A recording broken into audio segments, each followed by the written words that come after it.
my match Right. just ended, so that's perfect. Okay, so I've just put us all back to the map. What's your character's name, Bose? Kevros. Kevros. Okay. Can you just quickly add that to the bottom of the where all the names are, just so that you can quickly glance at it? Oh yeah. Yeah, where your name is at the bottom, Bousse. Yeah, I'm doing it. Cool, thanks man. Cheers, thanks. Appreciate it. Makes it a bit easier. Okay.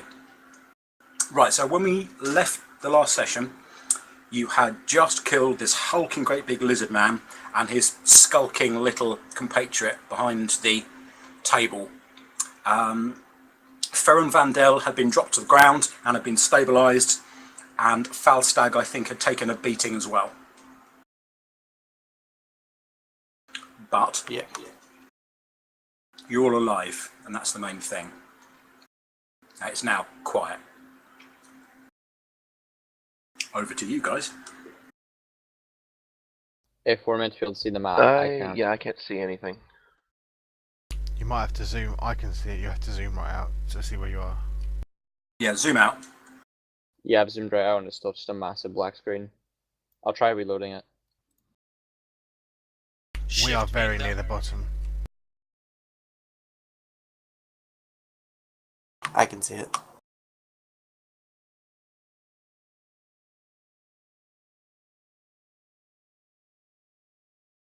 Okay, another quick question. For like the materials needed to cast a Oh, spell, there I am. where do you normally find them?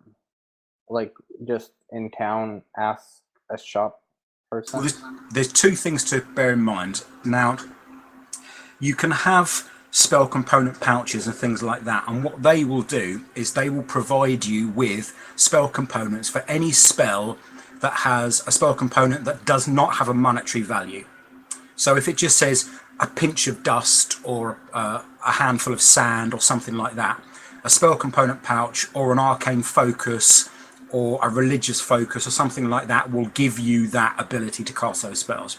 If the spell has a material component that has a monetary value attached to it, like the Identify spell, which has a pearl worth 100 gold pieces, then you must physically have that item in order to cast the spell. So, So- where do you find these pouches? Because like one of my second level spells says several seeds of any moon seed plant and a piece of opalescent feldspar. Your Well, you spell can- pouch should have those if it's not if it doesn't have a gold cost. You can buy those. You can buy spell pouches, and they will be generic spell pouches that will have components in. Now, they're not an infinite resource, but they are as near as damning.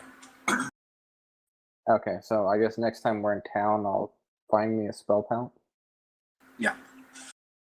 Or if you find the articles you need out and about in your adventuring, then you can keep them as well. Okay. Yeah, I'm still having difficulty seeing this. It's not showing up whatsoever. Oh, wait. Never mind. Yeah, you good? Alright, it turns out I was zoomed out so much it wouldn't actually show it, which is really strange. But yeah, no, I found it. I see myself. I'm right here. Yeah, I'm good to go. Right. So yeah, so when we left it, you had just dropped those two lizard men, and one of you was badly injured but alive, and the other one of you, Falstag, was severely injured but still upright and awake.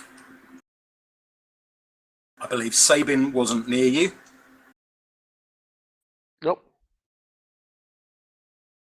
Is Rain still incapacitated? Does he need stabilized? I've No, already he's stabilized stabilised. him. He's stabilised. He just needs some kind of healing to bring him around. Okay, since we leveled up, I would think this would be a perfect time to heal everyone. So Yeah. I know Falstag is injured and Rain is too. Is anybody else injured? No, I don't think so. Technically, I am.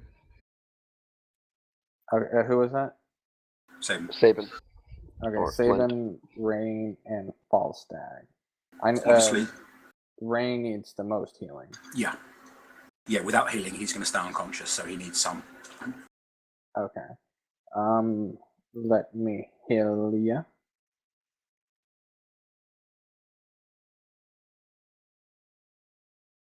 Is that 4 HP from 0, or does it go from where I am? From 0. What's your max HP? 28.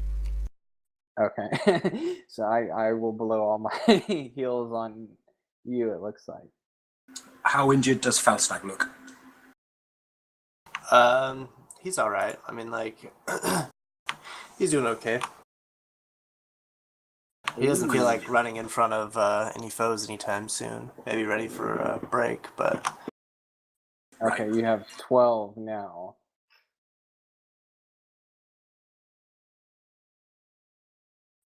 alternatively, if we wanted to rest, we could like take like an hour rest or something and use hit dice. Okay, Now that Rain's save- conscious. Yeah, Rain, you have 17 HP. Thank you very much. And that blows my first level spells.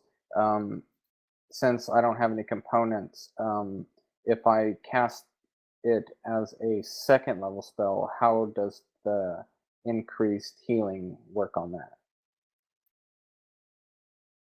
You're casting Cure Wounds. Yes, but as a second level spell instead of a first. Okay. Well, effectively, what it does. Oh, hang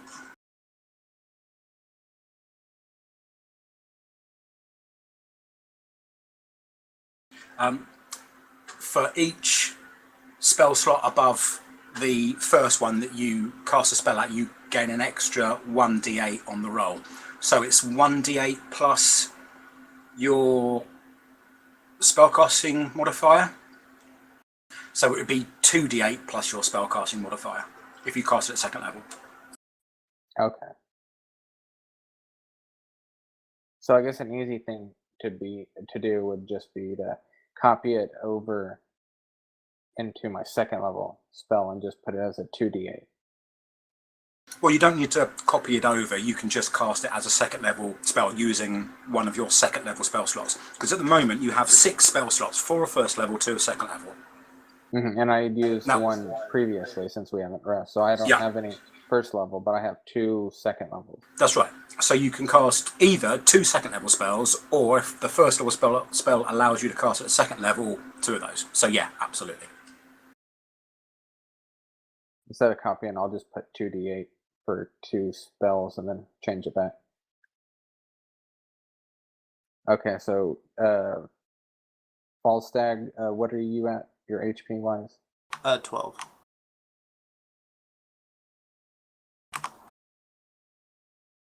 Okay, and that's with the 2d8, so that's Cure Wounds as a second level spell, so you got 13 back.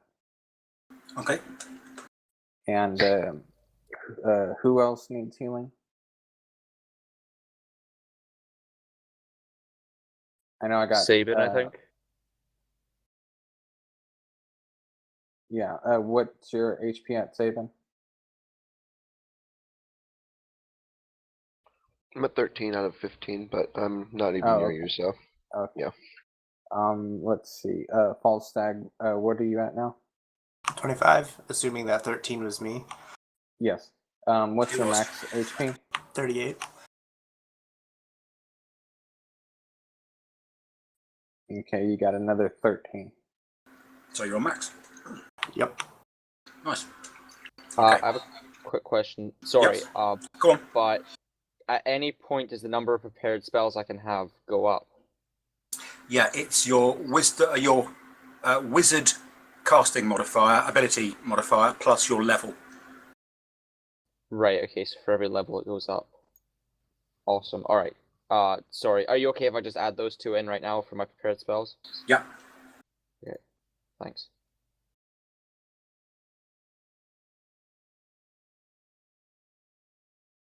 It's your int modifier, which is what, +3, +4 for you? Yeah, it's quite high. plus your wizard level. So I think it's going to be at least 6 spells, maybe 7. Yeah, well, I know I haven't added any since first level, so it'll just be another 2 added on top. And yeah, okay, I'm good to go.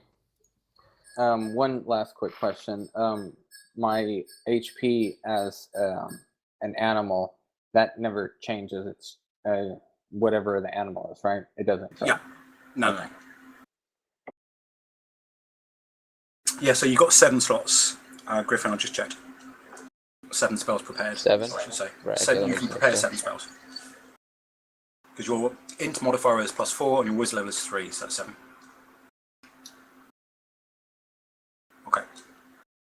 Right, so what are you going to do now?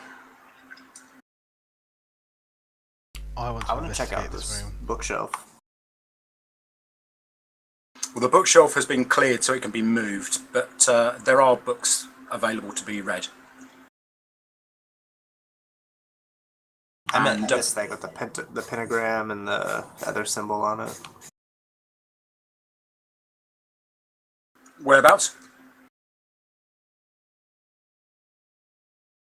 It's like right south of Anatsum. I don't know. It's an interesting looking gray and yellow thing with the pentagram and Oh, yeah. like a sickle with 2 lines. Yeah. That book just appears to be a sales ledger. The pentagram is not a pentagram. I couldn't find any other pictures, but yeah, some kind of sales ledger, and it looks like that. Yeah. It looks like they have been selling items, the lizard men, and it's a record of that. It's some kind of moss they appear to be selling. What's in this pile that I'm looking at next to the bed?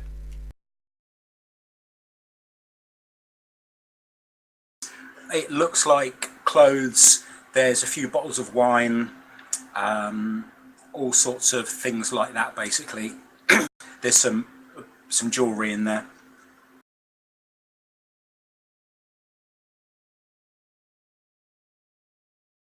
What about the? I don't really know if it's bookshelf or cabinet or whatnot. Right here on the east wall, southeast. Yeah, that's a shelf. It's got more books on and a couple of tankards and a couple of little ornaments.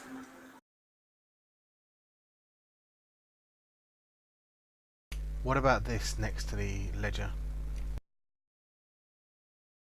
Scrolls. Just about 4 or 5 scrolls, all just rolled up. Now this counter, I'm guessing this was their what they were selling that we had to hop over. Looks like there's food and drink and stuff there. Is there anything particularly useful for us? No, I mean, most of it's been tipped off because they moved it quite hurriedly and it's on the floor. But you've got decent quality plates. There's food. There's loads of bread. There's pictures of what you can smell of wine, but obviously they've now spilt, and just things like that. Okay, I think I'm gonna grab some bread. Okay, you pick some bread off the floor, wipe the dust and crap off of it. So it's mostly okay. Is there anything on the corpse of this magic caster? Yeah, he's got a necklace round his neck that's quite shiny, that's got 3 hanging little pendants from it, short ones. There's space for 4 more, but they're missing. Okay, I want to look to Griffin and say, Delgar, and say, can you make any sense of this necklace? Does this mean anything to you? Well, I can't distinguish anything magical from it right now. I could sit down and identify it, but it'd probably take about 10 minutes, and then I could see if there's anything magical about it. But beyond that, I can't distinguish much else. I'll happily watch your back if you want to do that. Right, okay, so can I just cast Identify on it as a ritual? On the pendant? Yeah. I'm pretty sure it's, yeah, it says it takes 10 minutes, so. Yeah.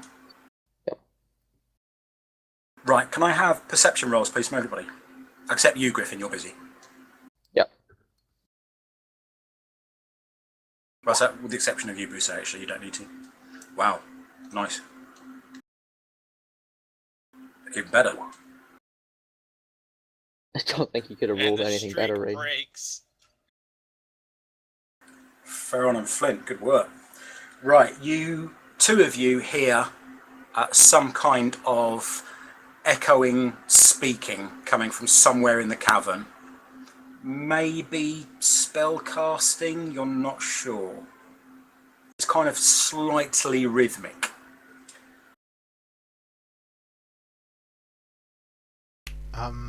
Is it the sort of thing that if I brought Delgar's attention to it, he would be able to hear it? It's quite faint, Okay. and he's in the middle of casting a spell, so his focus is on that. But it's quite faint. So yes, if he broke off doing what he was doing, then possibly. But he does look engrossed in what he's doing.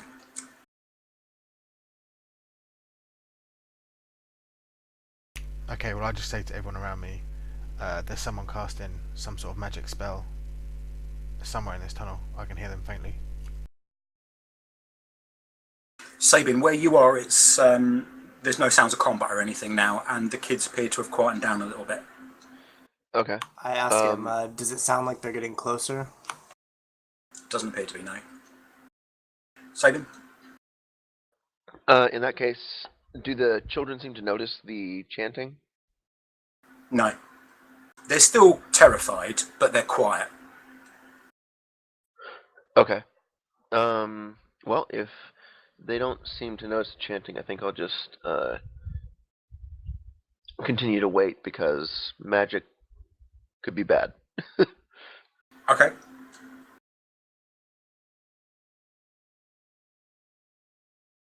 Can I search the larger of the two lizard men? Because he had a big axe, I remember, and I like axes. Yeah. Yeah, he's got a big battle axe, and it's definitely looks like it's been forged by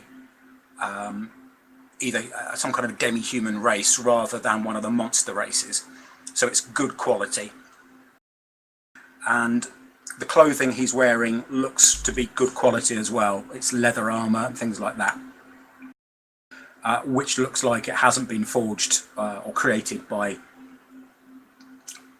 a tribal society. It looks like it's been made by a proper leather worker. Alright, I'd like to take his axe. Okay.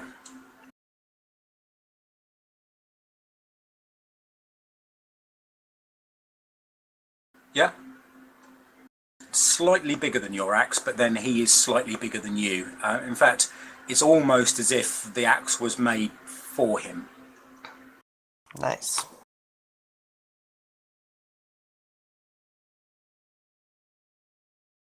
Apart from that, he doesn't have any pouches or anything else on him. He's got a couple of rings on his fingers, but you'd actually have to chop his fingers off in order to get the rings off. Nah, I don't care to do that. If someone else wants to, they can. What are they?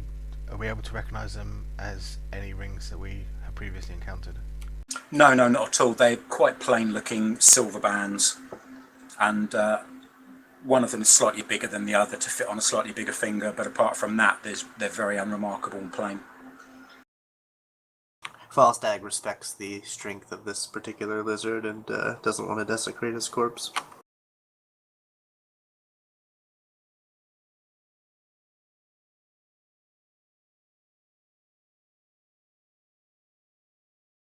Is there, can I inspect the bed, like, under it and around it and on top of it?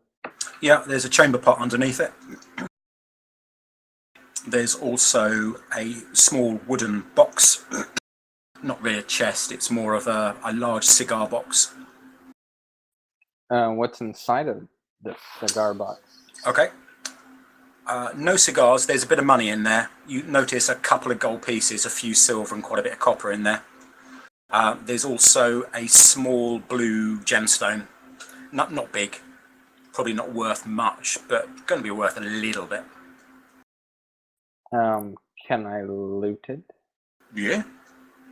How much gold? In total, if you're going to loot everything, it's 3 gold, 7 silver, and 8 copper in total. Hold on, let me find where my... I'm guessing it's inventory where your gold is? Yes. Yeah, So yeah. 3 gold. 3 gold, 7 silver, and 8 copper.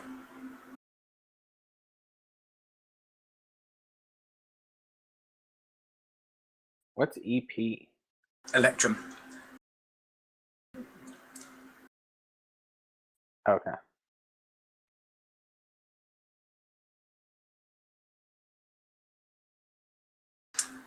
The chanting has finished.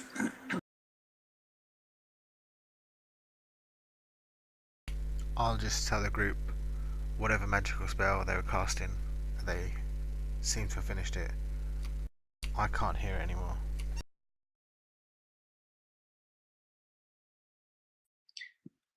Maybe we should inspect it or try and figure out what's going on. I didn't think there was anybody else left in this cavern besides children. I agree, but I'd rather protect Delgar until he finishes inspecting this necklace, and then I'm happy to go and try and find the source. I look Okay. around and I'm like, where's Sabin? Yeah, I've not seen him for a while. Right, Delgar, you finish. The character's name is actually Flint. Oh, okay. Where's Flint? Sabin's a pretty good name too, though.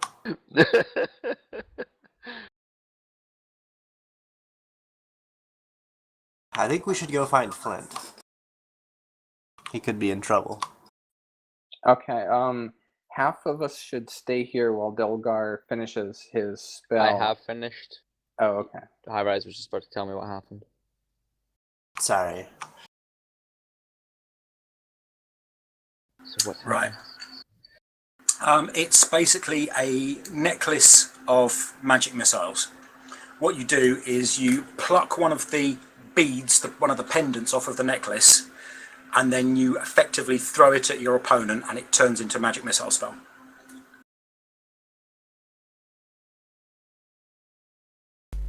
Huh. What would be a technical name for that? A Is there necklace of any magic technical- missiles. Is that it? Like, there's no like to that kind of item that allows spell casting through an item. Sorry, no, I don't get you. Well, like would he have needed to have magical ability, or like for example? No, it's like just a range magic casting? item. No, it's just a magic item. Right. Okay. So he doesn't. The lizard man, as far as we know, didn't need. Well, he doesn't need to have been magical to use it. Even That's Rain could have correct. used it. That's correct. Right. Well, I get up, throw it at Rain. I hope you're happy. It's not fucking worth anything. Just allowed him to cast a few magic missiles, but I hope the bloodshed was fucking worth it. And I just kind of storm out the room.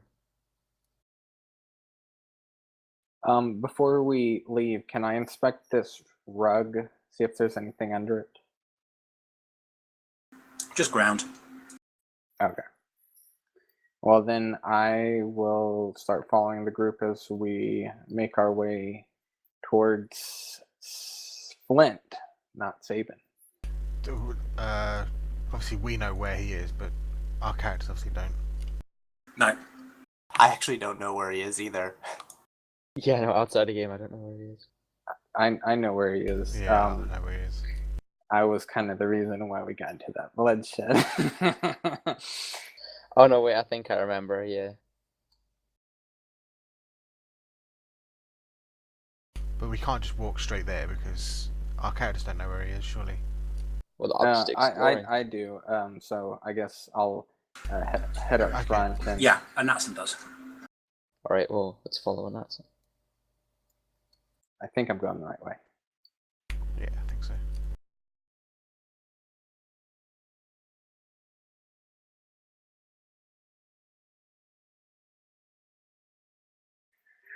Oh, Flint! Flint, hello.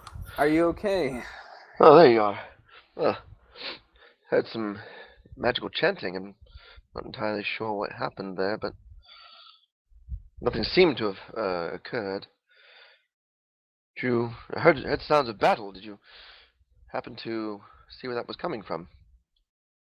Yes, it was great. It was great. We That came was across great. two lizard men, and we got into a battle with them. One very big and very powerful. Worthy foes. Right, as you Well, I all thought we were not fighting with the lizard people anymore. Weren't supposed to be. As you head into this room, the children that are in the south begin to screech a little bit now as well, because lots of you just piled into this room and they don't really know what's going on. And they clearly can't understand you. And they huddle together in the bottom. Right, can I approach down to them? They move away from you.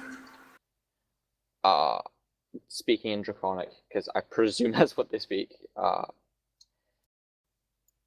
It's alright, I don't want to hurt you. I know where there's a few of your people, your adults, still alive. Do you want me to take you to them?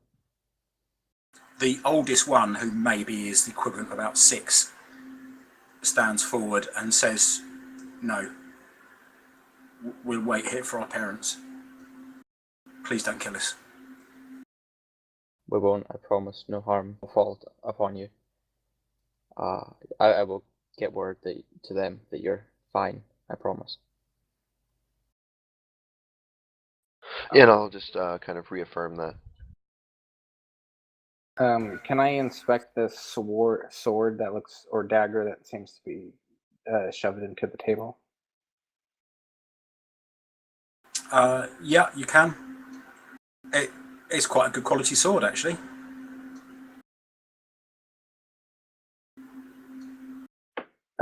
Is that kind of sword, would I be able to use it? Is it just like a regular sword? It's a short sword. Okay, so I can use it. Can I attempt to pry it out? Yeah, a little bit of moving backwards and forwards, and it comes out. The kids make a strangled sort of cry sound as it comes free, because now you obviously got a blade in your hands. Guys, I see something. Back up. Okay, do you know the stats for the sword, just real quick? Or would it just get the stats from just the regular short sword? Guys, I see something. I've got an arrow. What do you see? Round the. Well, when I get a chance, I don't know who that is. I shout, "Who is that? Are you the victim, or are you the perpetrators of these bodies?" I pull out both my battle axes and I hold one in each hand. I'm like, "Rah!" I've got an arrow pointing straight at the stranger. And I got my newly acquired short sword pointed It's at. 1d6. The short sword's 1d6, by the way. Okay. Yep, shield up. Okay, Bousset, can you just describe what you see? What they see? Alright. Just paladin with a shield with a deer's head on it, a longsword on. Oh wait. I myself am wearing those along with chainmail and a green tabard above it, and I've got black hair done back in a ponytail, and my sword is down. My shield is up though. Right, disregard the bit where he says paladin. You can't tell that just by looking at him. He looks like some kind of warrior. What race is he? You're Can we tell? an elf. Right. Yeah, he's close examination. He looks a half elf, but more elven than human. I kind of lower my axes and I'm like, "Oh, it's just a wee little man."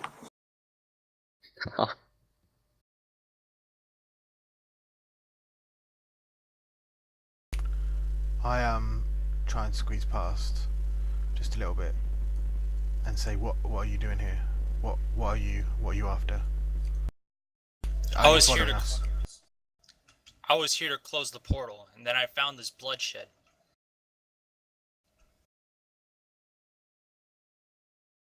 We just came through the portal. But it was not our making. Yes, You're I'm here to aware that close the someone went portal. through. It's already been done.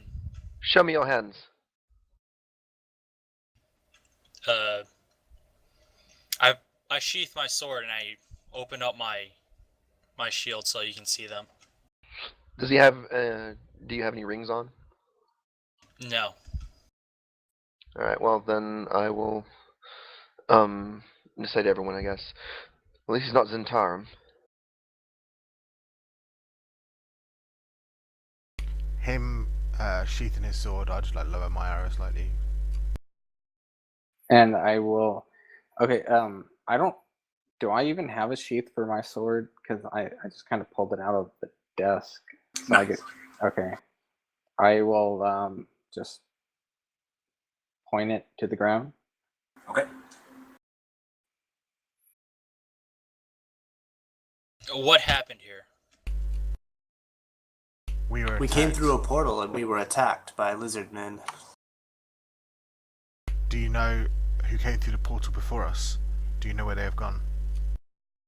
All I know is that a group of people went through the portal, and it appears to be you, seeing as how you're mostly elves. Elves. If we What's went that through the being portal, then we elves have wouldn't to be do? here, would we? From Abarum? What was his name? Arabelle. Arabelle. Oh, I see. Well.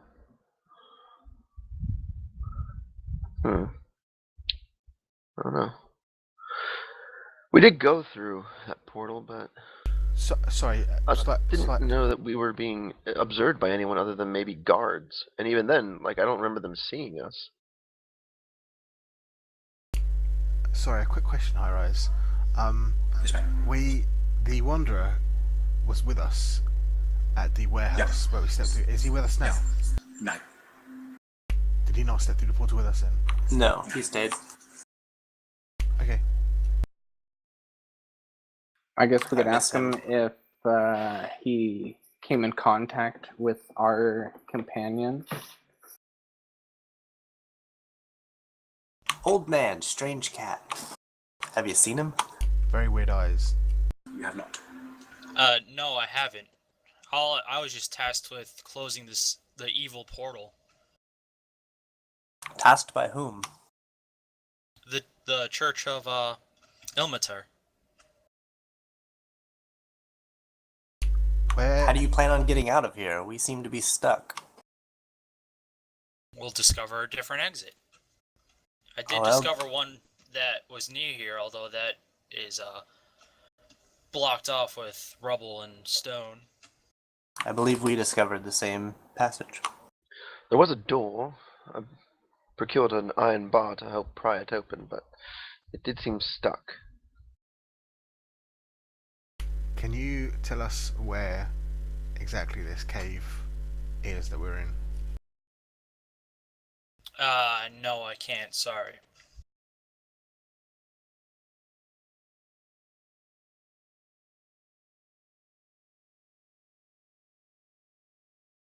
Okay, well, as far as Well, I'm if- aware,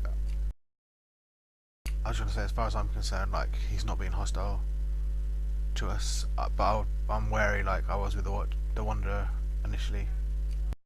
I like to keep an eye on him, so I'd say if he is there. Then I'll go to the bodies, and after I notice them, and say a quick prayer with them. Yeah. If those of you who have the religion skill notices that he says a quick prayer to Ilmatar as well.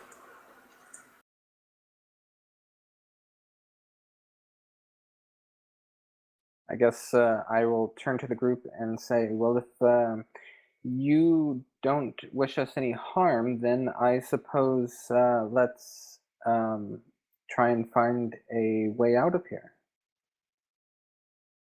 Do I recognize Ilmatar as being a goodly god?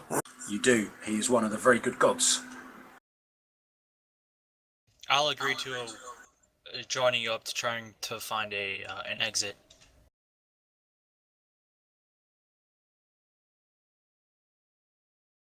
Okay, I'm gonna start making my way downtown. Going up here. I want to. Downtown? There is that one room that we kind of bypassed. We tried other things and we haven't been able to open the door or find a way out.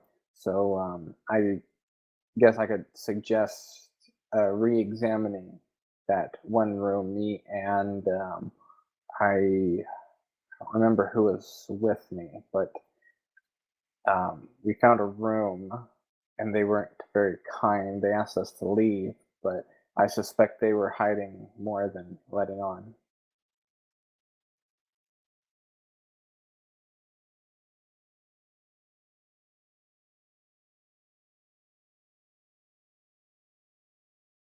I'm curious what this thing is. Looks like an arrow.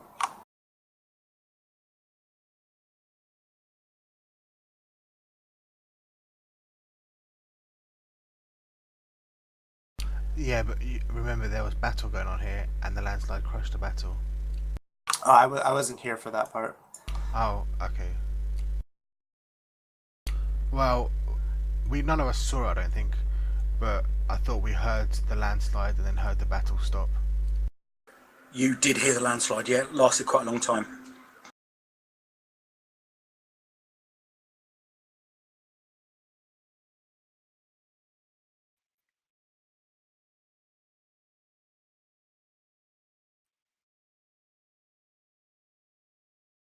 Where is everyone? I'm still with the children, and the main reason is um, I'm really trying to think of how I'm going to like deal with them. You guys have basically killed all the adult lizard people. Well, there are two more. I think two more. Yeah, there's two alive as far as I know. And I see I've, one, or I see both of them. Okay. Well, we're kind of heading towards that general direction. in that case, when it comes to my turn, I'll do something with them. Hopefully. Okay, Well, we're not in turns at the moment, so what do you want to do, mate? So I'm just gonna turn to the children and try and say, it seems that everything is quite calm now. Would you like me to take you back to your parents? They look over at the corpses of the two female lizard folk that are near the exit and shake their heads. Shake their heads in an affirmative, or No, shake as opposed to nod. They no. Shake their head in a no. okay. All right. So then I'll say, right then. Perhaps I'll bring your parents to you. The oldest one that you spoke to earlier, the one that's about 6, takes a step forward and nods and says in Draconic, "Yes, we're not leaving here." Right. Well then. Thank you. I'll be back shortly. He says thank you, which is not something you possibly expect from a lizard man. I'll say you're most welcome, and off we go. Okay. These two that we've just stumbled across, I raise my arrow like in a defensive, like just in case they come forward or act aggressive rather than just like stepping forward. Does our new friend happen to speak Draconic?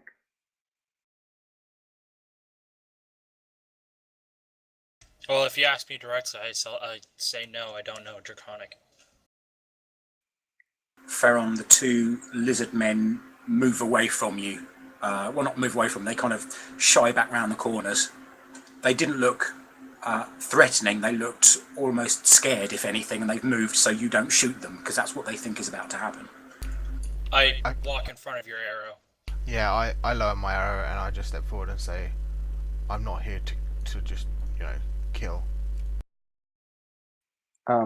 Now that I've noticed that they're scared and not really trying to confront us, I'm gonna start inspecting this area since my main goal right now is to try and find a way through the door, find a way out of here.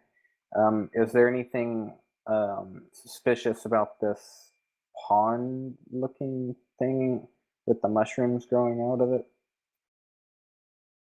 It looks like it's being cultivated.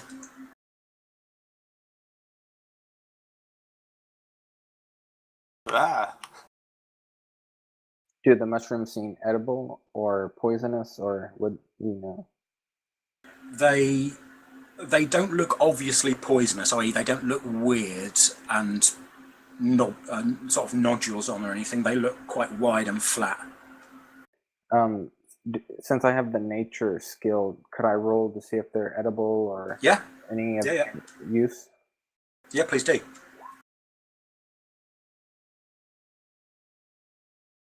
Okay.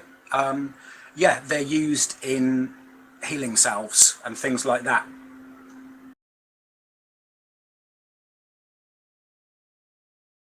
And generally speaking, they might go in healing potions and that sort of thing.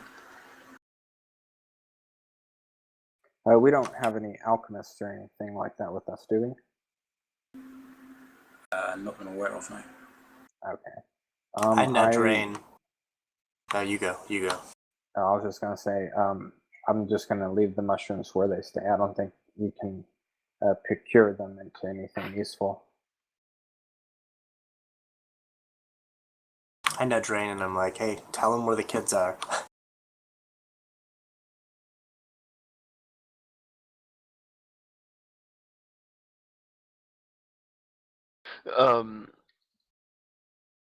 If is anyone Flint's still there, holding their too. weapon up? No. No, Okay. I've lowered mine.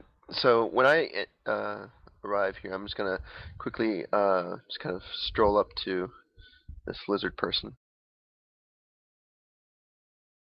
and I'll say, "Oh, thank God I found you. Look, there's a number of children. They're just scared out of their wits, and I told them I'd bring an adult. Please, you must come with me. In Draconic, of course." Yeah. He looks a little bit sheepish at you and says, "You've killed everybody else. How do I know you're not going to kill me?" In Draconic. He No, looks scared shitless. I haven't killed everyone else. I've just protected your children. They're looking for you.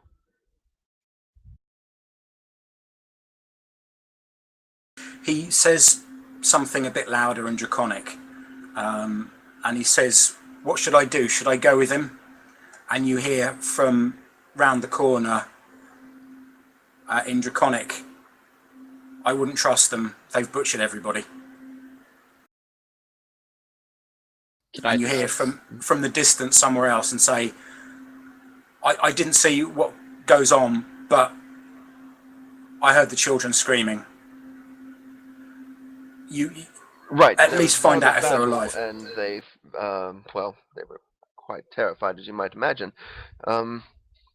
Which is why I want to bring you to them, so that way you can hopefully calm them down and perhaps console them. He If says, you're afraid of me, I could give you my weapon, and you could hold on to it as I escort you to where they are. he says, "Only the two of us, none of your compatriots, just the two of us."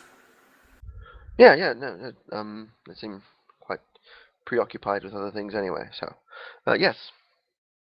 Okay.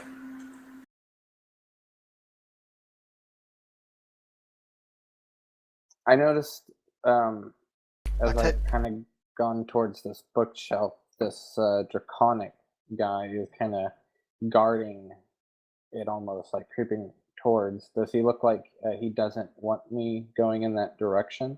Yep. we told by? I take it we were told by Saban that he was going alone, because otherwise, I don't think Theron would just let him like walk off on his own. Well, yeah. I mean, you were there, so you probably heard the conversation. But I don't speak Draconic. Oh right. No, actually, I didn't mention that to you guys, but you did see me hand my weapon over to the lizard person. Right. Well, I speak Draconic, so I guess I can just act as like a midway here. I would Right. I would begin to walk out of the room, and I guess. Hey, Farron, just hold up. It's all right. They had a conversation. He just forgot to tell you. Basically, he didn't want to leave here without some form of assurance. He's taking him back to the kids just so that they have an adult with them. He should be fine. He said he only wants the two of them going. So, for the sake of everyone here, I say it's best just to leave him. He can handle himself. Okay. Okay. When the lizard man goes into the room with the children look like they want to rush over to him, and as he gets a lot closer to them, they do crowd round him, and they start the younger ones especially start hugging his leg, and a few of them start crying, and he begins to console them and to hush them and generally sort of parent them. Right. I'll say. Well, that's all better then. Once again, I'm very sorry for the tragedy that's occurred here. I wish you all the best of luck. And He just nods. kind of make to leave. He nods. Take your sword back. Oh, yeah, Oh, no, well, did he actually take my sword? I don't remember that part. no, he didn't. So you still got that. Okay, Alright, okay. yeah. Sorry, I thought you took it. And then I'm going to, well, I guess leave. I think my work here is done, basically. I think I'm gonna try and go open that door. So if you want to do some other things with the other people. All right. Yeah, I want to see what's around this corner. yeah, so is this... I can't see... Well, I don't know. Is this basically just an opening here? Like an opening to go around here? To here? It kind of looks like it. I asked, Right. who speaks? Is it Rain that speaks Draconic? No, Or- Griffin speaks Draconic. I was Okay. gonna try to distract the big lizard guy. Okay, I was going to ask you to come over and ask you to talk to this Draconic guy. Oh, 'Cause there's he- two. Alright, sorry, I didn't see both of them. Yeah, this guy's kind of staring mad dogging me. I don't know what he wants. I was going to inspect this thing over here, but it seems like he's blocking me. I would turn to you and ask him, could you communicate with this guy that I don't mean him any harm? I'm just inspecting this area, trying to find something to open the door with. Right, of course. In Draconic. Hello, my friend here. Sorry, he's a curious sort. He means no harm. We just want to find a way out of here, and the entrance that we were told about has been blocked off, and the only way we know out of here is going to be through that door, and we're just trying to find a way out of here. Would it be okay if he searched the bookshelf? No, there is no way out in here. You cannot search this bookshelf. Go away. Be you hiding? Okay, I'm gonna creep towards him since kind of everybody is in the vicinity. So if he does try, I'm not gonna make the first move, but if he does attack me, then it's on. I'm just gonna creep towards the bookshelf. He moves right in front of the bookshelf. Listen. Tell your friend to move away from our property. And ask him just stand at ease. Calm down. I raise my arrow if he's getting aggressive. I look back at Farron. You have invaded our home. Move away. I look back at Farron. Drop the fucking bow. We don't need another incident like last time. There's two of them. We'll deal with them if it happens. Just lower the bow. We don't need him to get any more aggravated. He's already getting aggravated. Turning back to the lizard man, or actually saying to Anatsum, just back away. Don't get too close. He's getting a bit defensive. And now to the lizard man. Listen, we honestly do not care if you've dealt in anything illegal, if you've dealt in anything fucking. We do not deal in anything illegal. Listen to me, human. Answer me this question. If you were in a campsite and somebody wandered into your campsite and said, I'm just going to inspect your backpack. Don't worry, I'm just going to rifle through your backpack. Would you let them? Would you let them? A complete stranger. No, but this is a completely different No, you wouldn't. situation than No, a you wouldn't, would campsite. you? Would you like to stop getting aggravated with me? Because let's be honest, you're outnumbered. You're in my home! You wanting to rifle through our things. You are in our home. You have killed some of our people. And you what, expect me to be happy? Fuck off! Okay, I can tell that his voice is getting really high pitched and angry, right? Yeah. Okay, I'm going to go ahead and turn into a tiger. How many times can you do that a day? 2 or 3. I'll look. Also, what is the point of that? I don't know. Well, because I need to inspect this bookshelf. Because if we have any chance of getting out of this place, we need to basically rummage through their backpack. You can do it twice. You've already done it twice. Okay. Well, then I am still in human form. I am going to have my hands up, and I'm just going to. Can I get close enough to just look at what's in the bookshelf? If you move towards, he doesn't have any weapons, by the way. This guy has no weapons. But if you stop moving towards it, he doesn't move towards you, but he moves slightly further down to block your view of the bookshelf. He has no weapons, by the way. I look at Delgar and just say, I can't lower my arrow if he's gonna attack Anatsum. This is by Anatsum. This is by himself. He's getting as close as he fucking wants to. But listen, he's unarmed. He's I'm not he leaving can't. him by himself. Anatsum, step back. What's everybody else doing? I'm gonna try and pry open that door. Okay, I'll come back to you in a moment. Busey, Falstag. I'm watching the big guy in front of me. I don't really want to fight, but I'm just watching. Well, I'm not quite sure what I can make out from this draconic. However, from Farron's most recent statement, I want to try to convince him that even if they get in a fist fight, it's not like either of them is going to die. You do not need your arrows for that.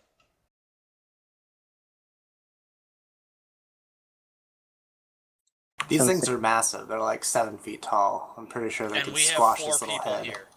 To be honest, we got absolutely destroyed by one earlier.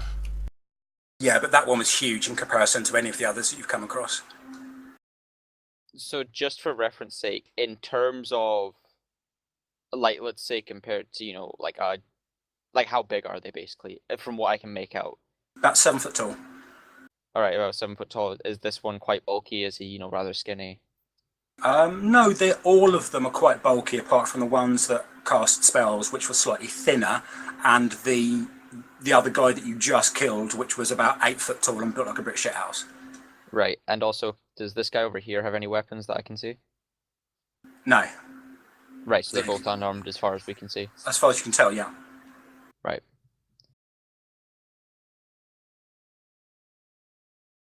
Okay, he relaxes a little bit when Anatsum moves away.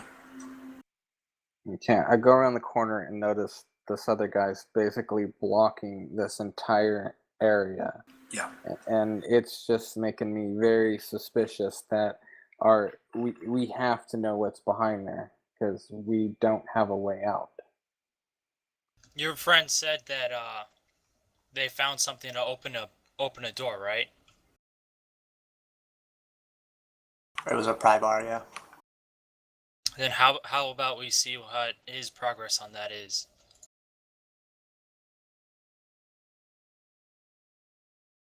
Okay, we will see if he's made any progress and go over anything we may have missed. But if we cannot find anything or any clues to a way out or open that door, I say we come back here and barge our way in, because they're obviously hiding something back there. I actually have a question, and this pertains to one of my spells. Yeah. How big was the guy with the necklace on him, the arcane missiles one? He was about the size of these guys. Right. And is it common knowledge that I don't know, would these guys have like a scent they could tell each other off by? A scent? Well, no, they'd probably just recognise each other like you recognise each other.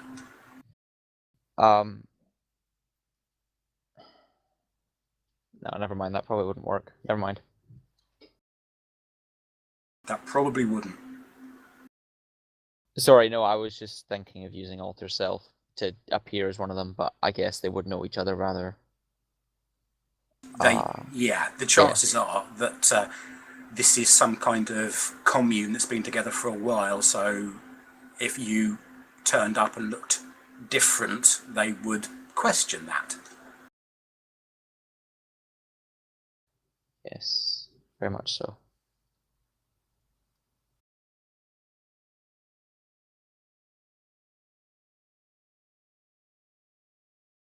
How high is this? How high is the ceiling in this cave, give or take?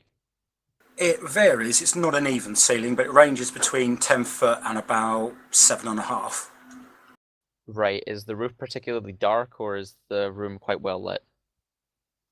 The fungus appears to be giving off a slight light. Apart from that, the rest of the room is relatively dark. Right.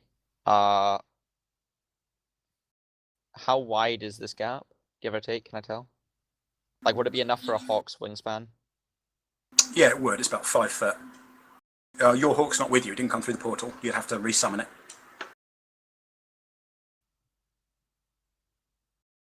I mean, it's just banished. All you need to do is just recall it from where it's banished. Yeah, that's what I meant. Okay, I thought you meant that I needed to No. summon it. No, okay. Yeah, I was pretty sure that I'd banished it.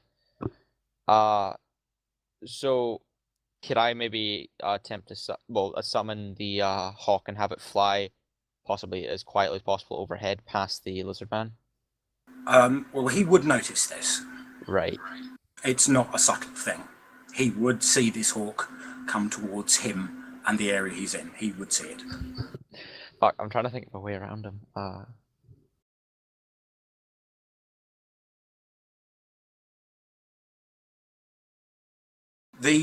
You hear a voice to your north that says, in common, "Why are you here? Why don't you just leave us alone?" In very good common as well. Is this the room that we're all in, like me and Rain? Yeah, it's coming from through the gap in the darkness behind these two. To the lizard man. Who is it back there that speaks common? I can hear him. Don't lie to me. Why is there someone who can speak very good common, and not just someone of your kind who's learnt it? He speaks very well. You saying this in Draconic? Yes. He learnt common when he was very young. Is he one of yours? Is he one of your kind? Yes. Who taught him common? I have no idea who taught him common. Somebody in the town, I should imagine. But he was born and bred as one of you? Yes. He's a lizard man. Can I, shout past into the back to the guy speaking common? And just say, we came through the portal following some dark magic users in an attempt to hunt them down, and we were attacked by you. We want to get out just as much as you want us out, but we need your help doing so. There is no way out through here. This is an area where we store things, and we don't want you rifling through them. There is no way out. If you cannot get out through the front door, then the only other way out is through the door in the cathedral. That is the only other way. We haven't been able to open that door for hundreds of years.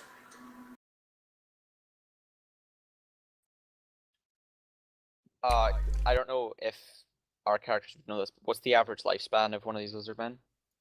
Not hundreds of years, it's Right, less okay. than the life of a human. Okay, I didn't know if it was just something that would have been a lot. Okay. I just say, well, then we're in a bit of a predicament, because if there's no way out for us, you can't expect us to leave. Have you tried the door in the cathedral?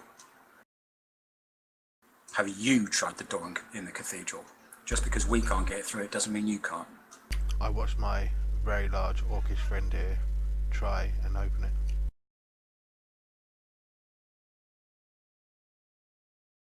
Then you better start digging. Which is precisely what we are doing. Digging around for some answers. There is no answers through here. There are just our belongings.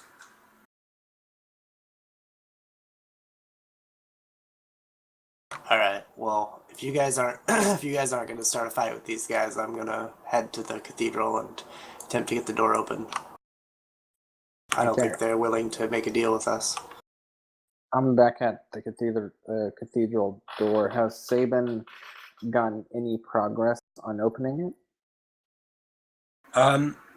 No, it looks like with the two of you, what you've got is a massive stone door that has been almost welded shut through years of dust and mould and God knows what else. It almost created a cement.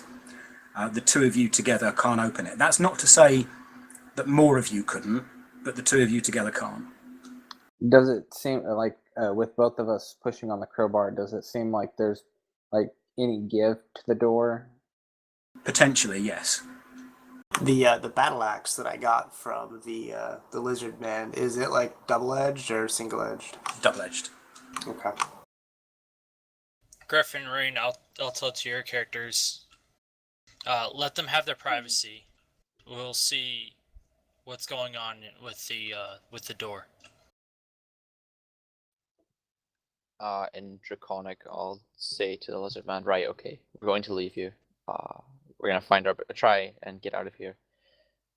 Best we can. We're going back to the door. We wish you your best. Thank you, says the lizard man in common. I said that in Draconic, though. Does he speak? Alright. Yeah, that's fine. He responds to you in common. Okay. Right, fair enough. I say it's best we get out of here. I'll come with you. Was it just out this way? It's off here to the left, I think. Yeah.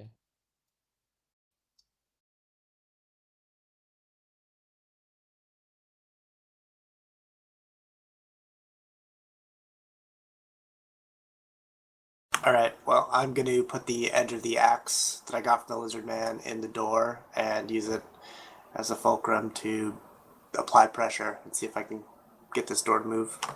Okay, the door pops open with absolutely zero effort whatsoever. Which clearly is very unusual. I look to Flint and I'm like, haha! Yes. Well, We need to put more meat on them bones. Are we all aware? not all that of us can be the biggest and the strongest. Are we all aware that the door kind of popped open without any force once Falstag used that axe? Yeah, I mean, it's fairly obvious. You watched him earlier on straining and grunting and God knows what else, trying to get that door open. He put the axe in, didn't hardly even lean on it a little bit, and the door just went boink and popped straight open. Okay, I would turn to the group and be like, okay, that was very unusual. I think we should proceed with caution. That almost seemed too easy. Actually, what I'm thinking is perhaps we should get Delgar to identify the magical properties on both the door and the axe. The axe especially, I agree. It'll take a while, but I can do it. Well, we have plenty of time. It's not like we have any combatants behind us. Right. Well, I guess. Well, wherever it suits, maybe like here or something. I'll take the axe off. Is it Falstag who's carrying it? Yeah. Yeah. I'll take the axe and I do suspect a it had ritual. more to do with the portal being closed than the axe. But hand the axe over anyways. Yeah, just cast it as a ritual. A ritual. Identify. Okay. 10 minutes passes. The axe is not magical at all, even remotely. It's a very well crafted axe, but it's not magical. But when me and Flint, wait, was it Flint? Yes, Flint. Were at the door before Falstad got there. We weren't able to open it. No, not even remotely. Not even a little bit. I mean, you can tell how easily Falstag opened that door. He didn't even break a sweat. There was no muscles corded. There was nothing. Literally, it's like opening the jar, opening a pack of butter. It just, the lid pops straight off. That's how easy the door opened. So it had to do with Falstad. But the only thing he's picked up is the axe, right? You didn't pick up anything else? Well, okay, so as far as I know, that was the first attempt at opening it since the portal was closed, since our new compatriot closed the portal. Kevros. Yeah. But Well, this is also the and first that's time we tried to open the door by jamming something in it. Well, I had tried opening the door with the crowbar kind of thing that I'd gotten, but Oh, yeah. it wasn't having it. And you really put your weight behind that as well, and no, it wasn't having it at all. I'll be right back. So it's very unusual that the door just popped open as easily as it clearly did.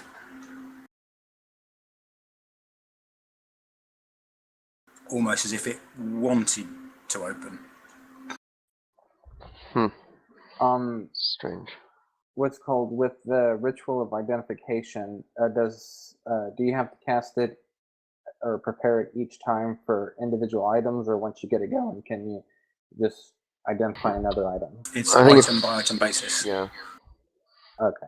I was going to have you identify, see if that blue stone I picked up had anything. Because I did find like a blue gemstone. Yeah, little one. Right, I'm back.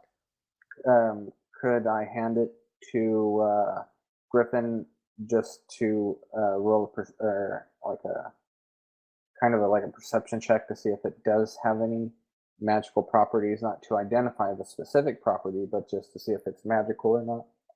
Sorry, He what am I hands you looking at? a small blue gem. Where did he get it from?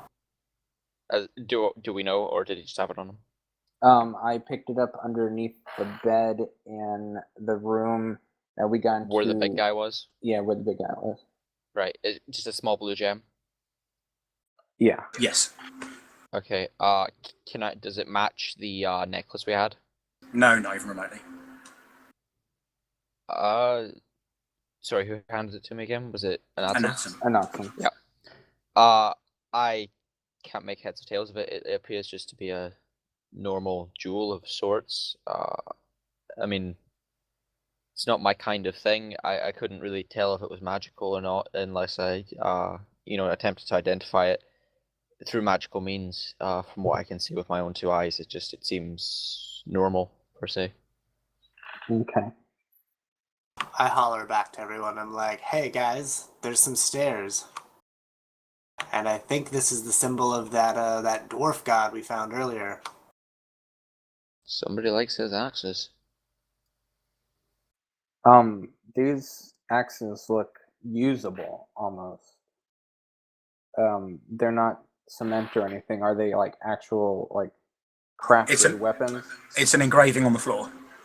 Oh, okay. Are these stairs going up or down? Down. I go down the stairs. And I follow behind. I'll wait for everyone else to go and I go lead up the tail. behind Kibros. Is everybody going down? And down the stairs. Yep.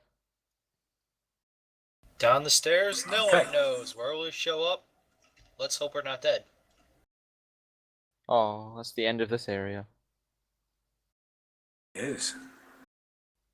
I tried to go beyond the stairs and there was nothing but the black void. And axes for some reason. So it's Falstag first. Who next? Anatsum, I believe. Me. I'll go beside, if there's enough room, I'll go beside Falstag. Just about, but yeah. I'm like 2.5 ordinary people widths. Oh no, you're not that big to me. We'll hug it out.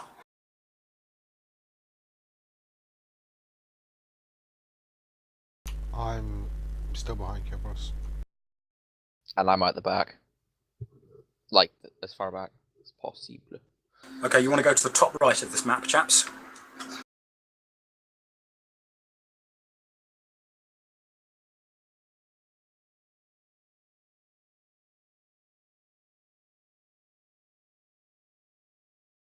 I just see my I character. can't see it.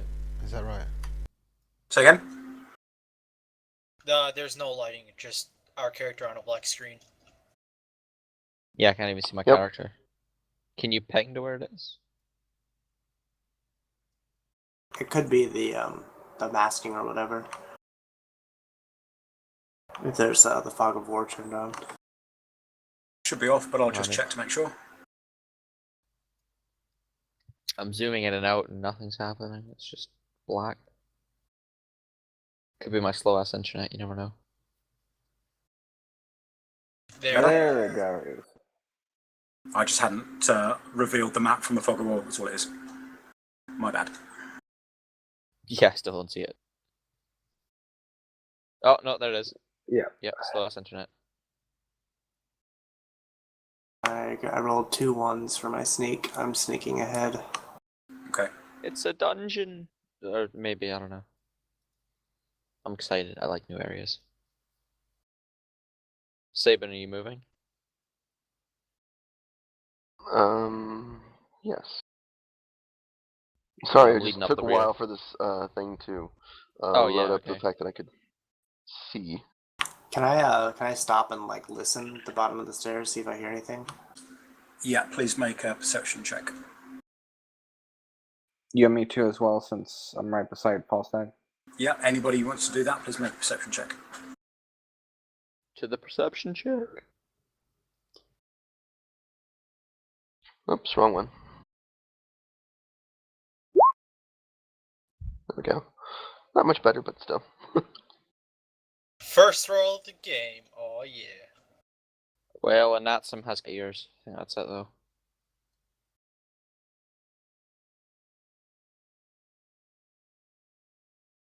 Okay.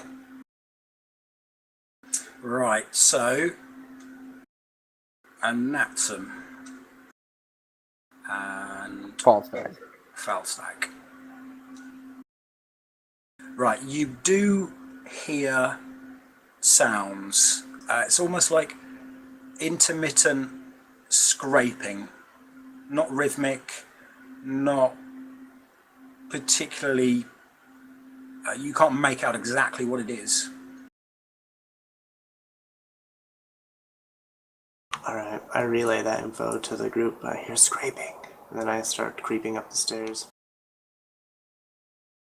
If we want someone to be stealthy, I'm happy to do it. Or to try at least. Oh shit.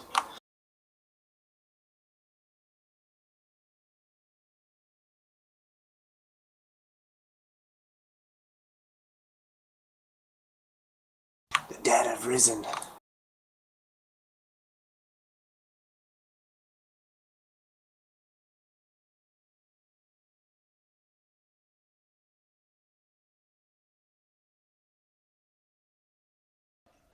And battle music plays. Do do do do do do do do do do do do. It's not Pokemon. Guys, I see skeletons and they're dancing. Are these definitely skeletons we're seeing? They're definitely skeletons. They're dwarven. Can I put my bow away then and pull out my core stuff? Sure. Alright, I'm going to divine sense and see if there's if these really are undead and if there are any more nearby. See, it's Halloween themed. We have skeletons. Okay. They are indeed undead. And yes, there are more nearby. Now, you think that there's a reasonable amount. So these are not the only ones. And there's 4 in your immediate vicinity. Alright, I'll pull out my sword and tell to the group. These aren't the only undead about. We may be in for a longer fight.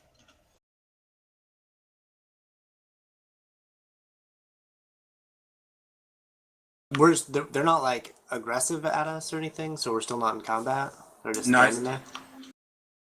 They're Alright. looking at you and their weapons are raised, but they're waiting for you to come out. All right. 1 second, can we all stop for a second? Not do anything. Also question. I don't take it undead have a language of any sort. Or do they? Undead like this can generally understand the language that they spoke when they were alive, but they can't communicate. But when they say understand, it's rudimentary concepts. So you wouldn't be able to have conversations with them. You wouldn't even be able to get across any kind of complicated series of instructions to them. It's just they can understand things like stop, go, move, hear, things like that, but only from somebody who would be controlling them. So you could say what you like to them, they would ignore you. Yeah, sorry. And within the D&D world, this would have to be the work of a necromancer, I presume. Not bring back the- necessarily. Not necessarily, no. Right, okay. Well, they're undead, so I don't think anybody's gonna have any objections to bashing them up. No hurt feelings. I don't feel like attacking them if they're not attacking me. They could be Yeah, guarding there's- like some cathedral or something. Well, now that you're out, we will go to initiative because the skeletons at the back with bows are going to fire at you. So everybody roll initiative, please. Can you bring up the turn thingy? Yeah, just about to. I don't want to like have to roll again. I always roll like a really good number, and then the thing gets brought up, and then I have to roll again, and it's terrible. Why have I rolled a 2? What the hell is this shit? Yes. I didn't even roll. That's because I hadn't Probably cleared it. what was in there before. Oh, right, okay. That would explain it then. I was hoping to clear it before people rolled, but my bad. It's totally my fault, not yours. So I I'll don't really totally know. roll again.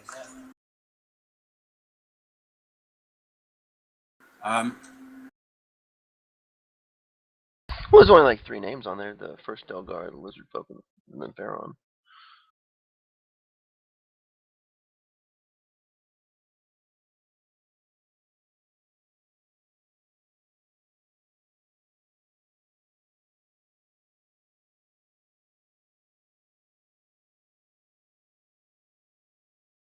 So, do I have any disadvantages on aiming for any sort of type of spell against, what is probably a hollow undead creature? Like, like just a ribcage, like, bones then.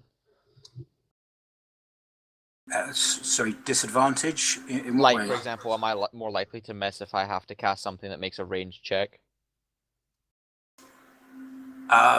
Well, yes, you are more likely to miss if you have to cast something that requires a range check against something that doesn't require any roll to hit. Then yes, you are.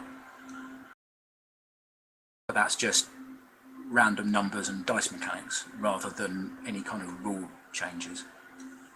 On a side note, we don't know this new person's name yet, or do we? I forgot. Have we didn't like tell us. formally introduced? Okay, because we should probably get to get the first name basis since we've been exploring the dungeon with this guy. Well, now is probably not the best time. Yeah. Yeah. So after battle, I'll formally introduce myself. So, by the way, I know we just had a fight with some undead, but what's your first name again? I rise from the dead bodies. No, just kidding. His flesh melts away. I'm your father. Alright, that's enough, Bose. Right. The two skeletons at the back are going to fire their bows at you. So as soon as you were waiting to see what happens, that's what happens.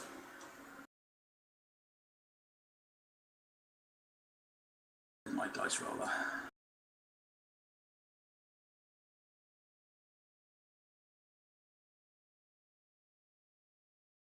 That's a hit. And that may be. Right, so you've got Falstag, Ferron, well actually everybody apart from Sabin can be shot. So what I'll do then is I will do a D10 and we'll have Falstag, then Ferron, then Kevros, then Anatsum, then Delgar. 1, 2, 3, 4, 5, 6, 7, 8, 9, 10. Yeah. Right, so I'm the least likely to get hit then?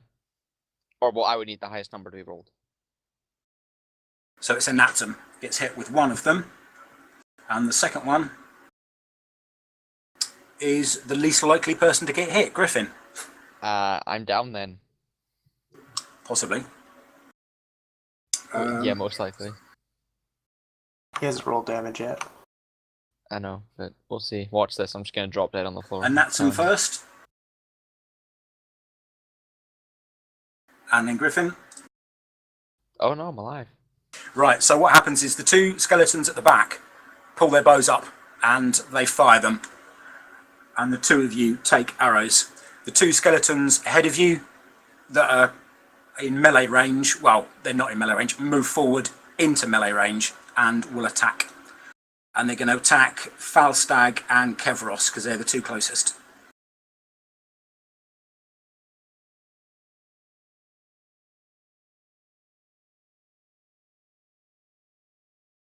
So Falstag first.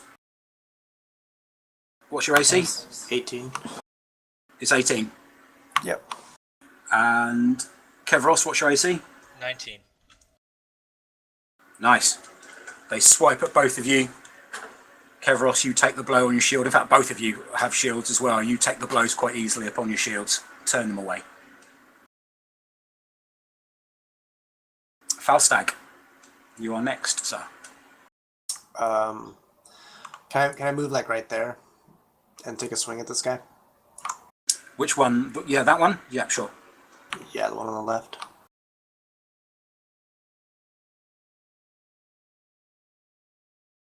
Okay. I assume the 21's a hit. The 21 is indeed a hit. The AC is actually 13, so pretty easy to hit, really. Nice. For 10 points of damage. Yeah. You remove its left arm and some of its ribs. Okay. Flint. Alright, I do want to know, are these guys immune to criticals in 5th edition? No. No. Okay, cool. So then I should be able to sneak attack them still. Yes, but... Well, sneak attack generally means that you get in behind under their defences and you find a vital organ to put your blade into. Yes, generally. But due to the rules for 5th edition, as long as there's an ally that is threatening the creature that I'm attacking, I get a sneak attack automatically. Oh yeah, absolutely, yeah. But they're not immune to crit, so you can do it. Personally, I think a crit on a skeleton's a bit rubbish, but you're allowed to do it by the rules, so that's absolutely fine. Yeah, that's why I was asking. Because Yeah, as sure. I recall, it used to be not something you couldn't do because they were undead. Yeah, exactly. But it doesn't Right, say well- that anywhere, so I'm going to allow you to do it. Cool.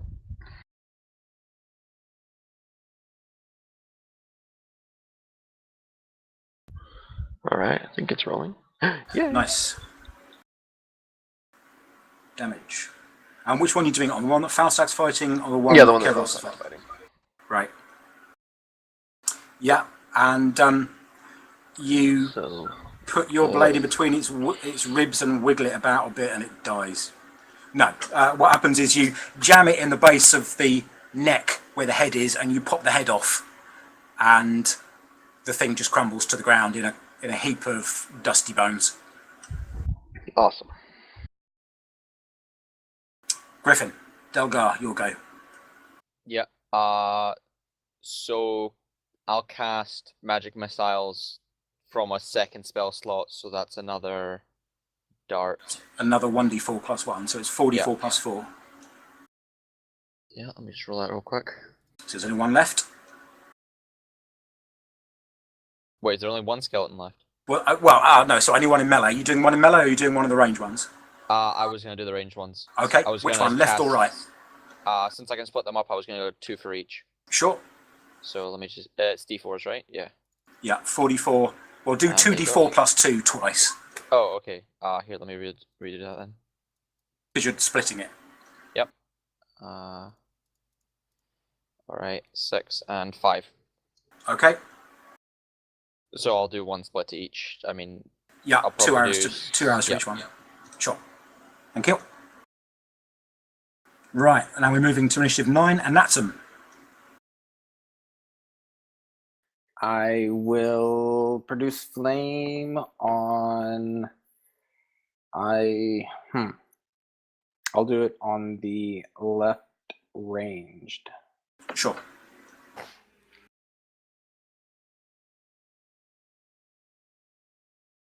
Please make the roll.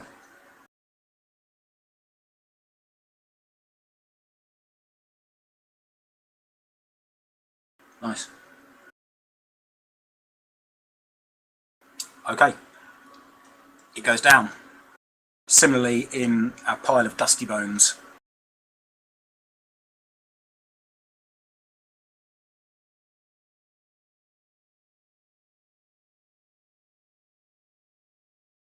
Kevros. I'll step on the skeleton's toes and try and knock him over with my shield. Shield bash. No, just knock over. Or Okay. what it's called.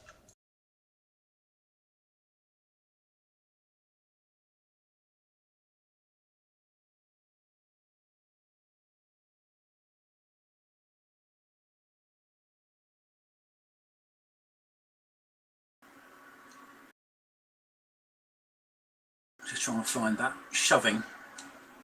It's just a strength roll. The strength athletics versus check. his. Contested. Yeah.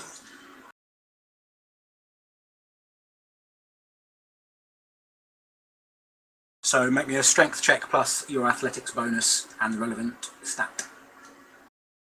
Yep. He rolled a 13.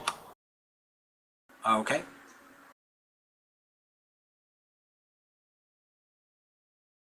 Ooh. Okay, it goes over. All right, then I'll walk in front of him. Right.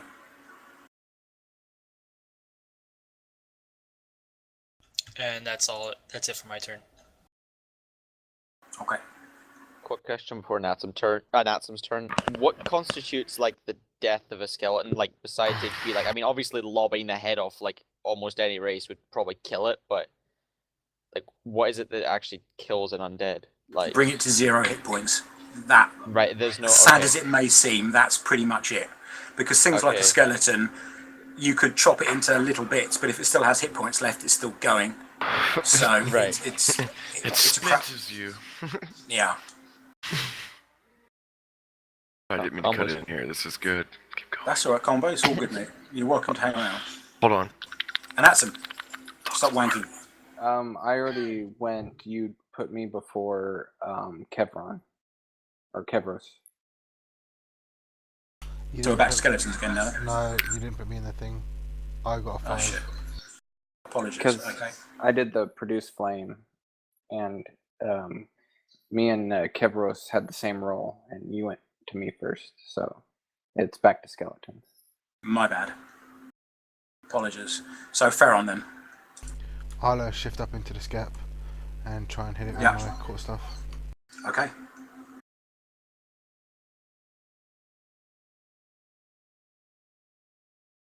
That's my go.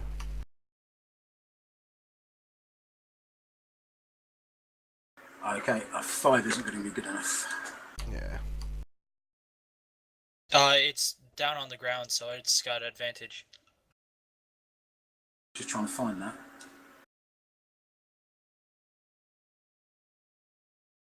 Yeah, should have been a 20, I think.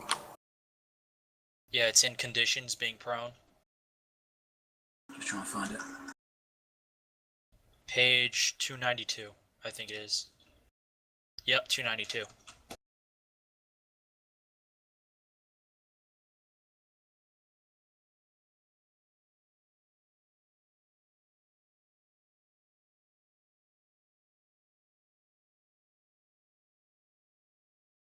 Okay. Yeah. All right, cool. So yes, you hit it then with a 20. Wow. That's all right, Griff. Go. Okay, you twat it, and bludgeoning weapons, fortunately, so it does a bit more than what you would expect, and you break some ribs, but it is not down for the count.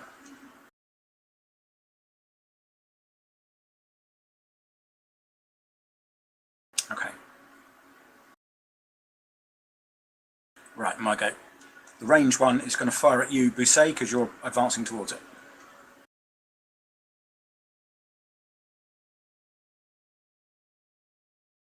And it misses. The one on the ground is going to get up and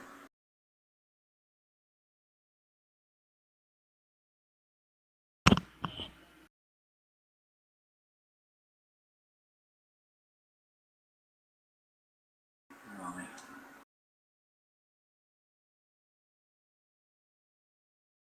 Okay.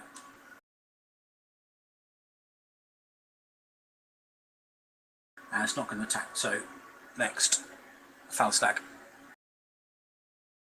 Falstag flips his axe over and brings it overhead and swings it down at this skeleton here. Okay. Yeah. It shears into the skeleton, sending bone shards flying in every direction. It does. It doesn't look particularly phased by it though.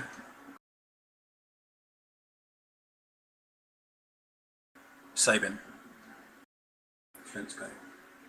Alright, so, I'm just gonna advance up a little bit and attack this other skeleton. Okay.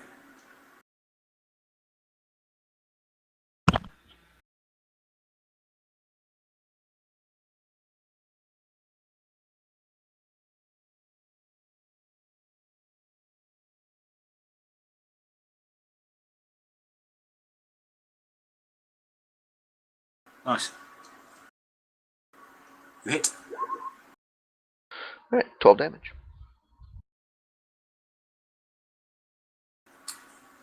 And you turn it into another pile of bones. Alright. Good.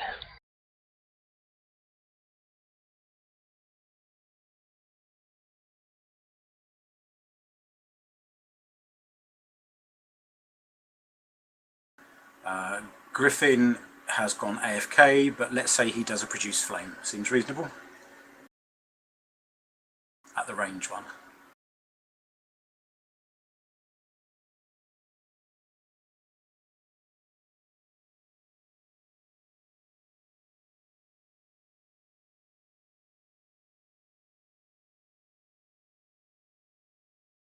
Fireball, I should say.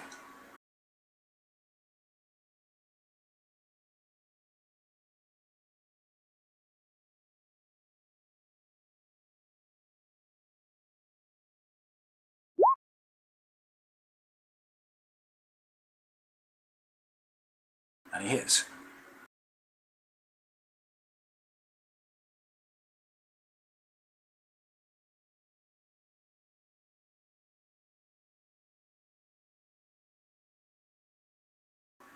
for 8, and he kills it. The Thar slams into the chest and just blows it apart.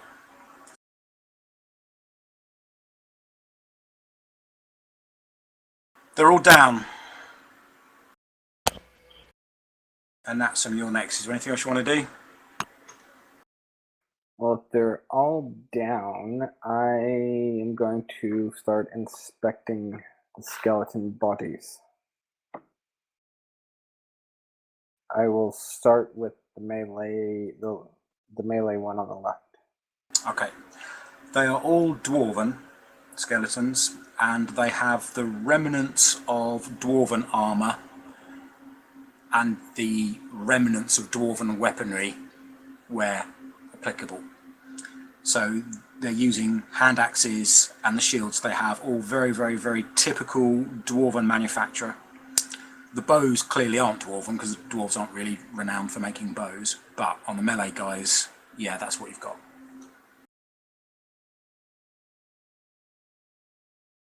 I need to be AFK a couple of seconds, back in a minute. If you want to grab a drink, now's a good time to do it. Okay.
Right, I'm so sorry, I'm back. It's alright. Hi, Rise is AFK. Alright then.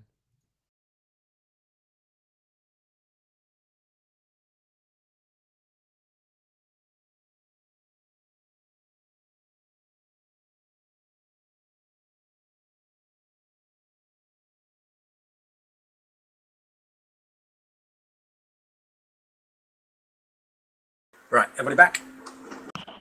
Yep. Yep. Okay.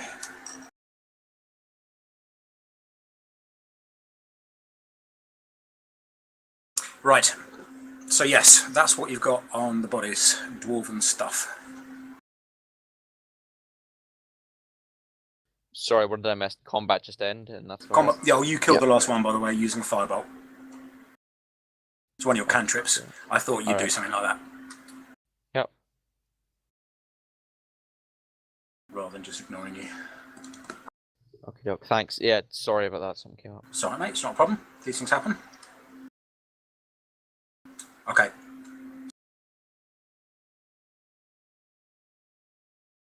So yeah, just to reiterate, they're all dwarven skeletons with the remnants of dwarven weaponry and armour, apart from the bows, which aren't dwarven. Now, the room that you're going into is, again, clearly some kind of cathedral. Yeah, okay. All right, fair enough, no problems. It's bigger than the one on the floor above, and it's intact. You have the massive sigil symbol of Llangedin, the cross battle axes engraved on the floor in front of you. It's about 40-foot circle. Right next to Flint, there is a statue of a dwarf, and at the other end of the room there is a raised dais platform upon which there is a blue stone altar with a yellow cloth draped over it, and each side at the bottom of the dais there are 2 braziers which are currently unlit. So, looking at this statue, does it seem User left your special channel. in any way? No, it's again very, very well crafted, but it doesn't seem unusual. I mean, it's massive. It's a dwarf, typical dwarven proportions, but it's about 15 foot high. Okay. Quick question. Do I Yeah. that book that I opened to teleport here, do I still have that, or did that vanish? That has gone along with the ring. Oh, I don't have the ring either. Okay. No, you do not.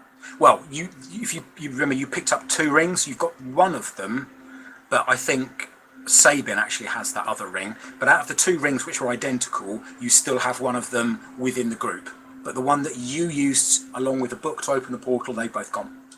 Okay. Alright, I say to the group that, guys, I found a body.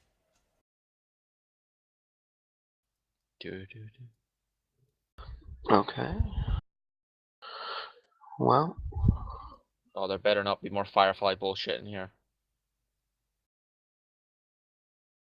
Okay, that body is ancient, Kevros.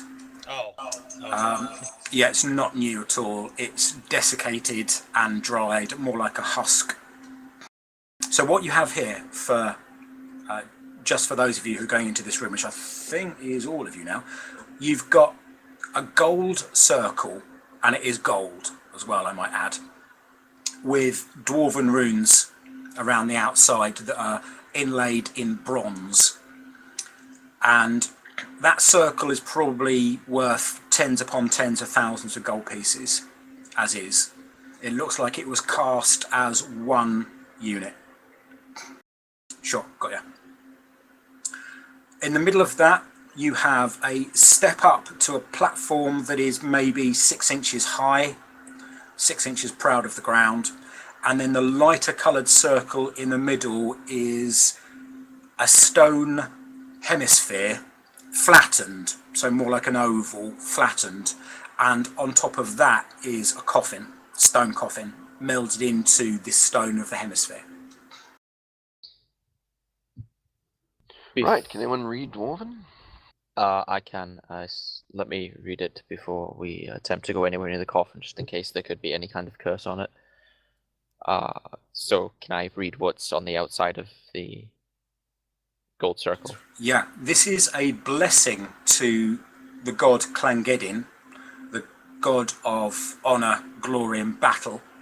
And this is a prayer to keep the contents of this circle fresh, unsullied, and free from corruption, evil, decay, and that sort of thing. Right, so with the circle per se, could it be used to keep a person alive, or would it keep a corpse from decaying? Well, from what you've got written there, not sure. Potentially either. Right. Potentially. But you don't know for sure. Okay, listen, on the outside of the circle, it's saying basically that this is a, sorry, I've completely forgotten the word. It's a ritual to Llangedin, did you say? Llangedin, yeah. Yeah, it appears as though that coffin could have, basically from what I've gathered, it's got magical properties, and it will keep anything on the inside of the circle preserved, as far as I can tell, so no decay. So we should be very careful if we attempt to open the coffin, as it could, for all we know, be a perfectly live warrior of sorts, or anyone inside there. But I don't know. It could simply just be a corpse that hasn't decayed. Okay. Well, I suggest we try and find a little bit more out about this coffin. What its contents may be. Well, might I add, I think we should finish searching the ground floor of this area, then possibly take a rest, because I believe we are all quite tired. I have almost no spell slots remaining. You all have been on the go for a long time. Don't forget that you were out walking towards Arabelle that day, and so you spent the entire day on the road walking towards Arabelle. Then you've had fights after fights after fights. Late at night, went out into the city, and now you find yourself here. So it's about 4 or 5 o'clock in the morning, and you've been going since about 8 o'clock the previous morning. So you are all starting to feel tired and fatigued after the walking, the combat, and everything else. Walking past you, Delgar, I noticed the arrow that you got shot with, and I'll offer to heal the wound for you. Oh, that's right, I got shot with an arrow. I forgot about that. You did. Yeah, by all means, any medical help would be greatly appreciated. Alright, I'll use lay on hands, and I'll cover the wound and heal you for around 7 health. I don't need 7, I need 3. But, it makes no difference, so I just go up to max health then? Oh, so you weren't at... I thought you were much lower than that. No, it was... And Natsum. Yeah, Natsum took 6 damage, I'm pretty sure. Alright, Yeah, I'm so then 6 just down. 3 health. Yeah, that's fine. Okay. Yeah, that's me back up to full health. The way I do lay on hands is what you do is you kind of pump hit points into the lay of hands one after the other. So, for instance, if you only needed 3 and you said I spend 15, I wouldn't make you use all 15. What it would do, it would count 1, 2, 3. It doesn't need any more, so you'd stop at that. So you will never overheal. Okay. Like a gas pump, it just stops when you try to put a full pump. Yeah, effectively, yeah. Just make me explode from health. Only in the US, though. We don't have gas pumps like that in the UK. You can overfill cars here. What? Can you? I've never been able to on mine. Well, It yeah, always you can. cuts I mean, off. yeah, but the cutoff is actually inside the pump. It's not in the US. You put a certain amount of money into the pump, either via the cashier or whatever, and when it gets to that certain amount of money, it cuts off regardless. Whereas over here, it's a feedback pump for the liquid. So if the liquid goes too far up the tube, then it stops. But you can override that. Yeah, ours is But the anyway. same way. Anyway.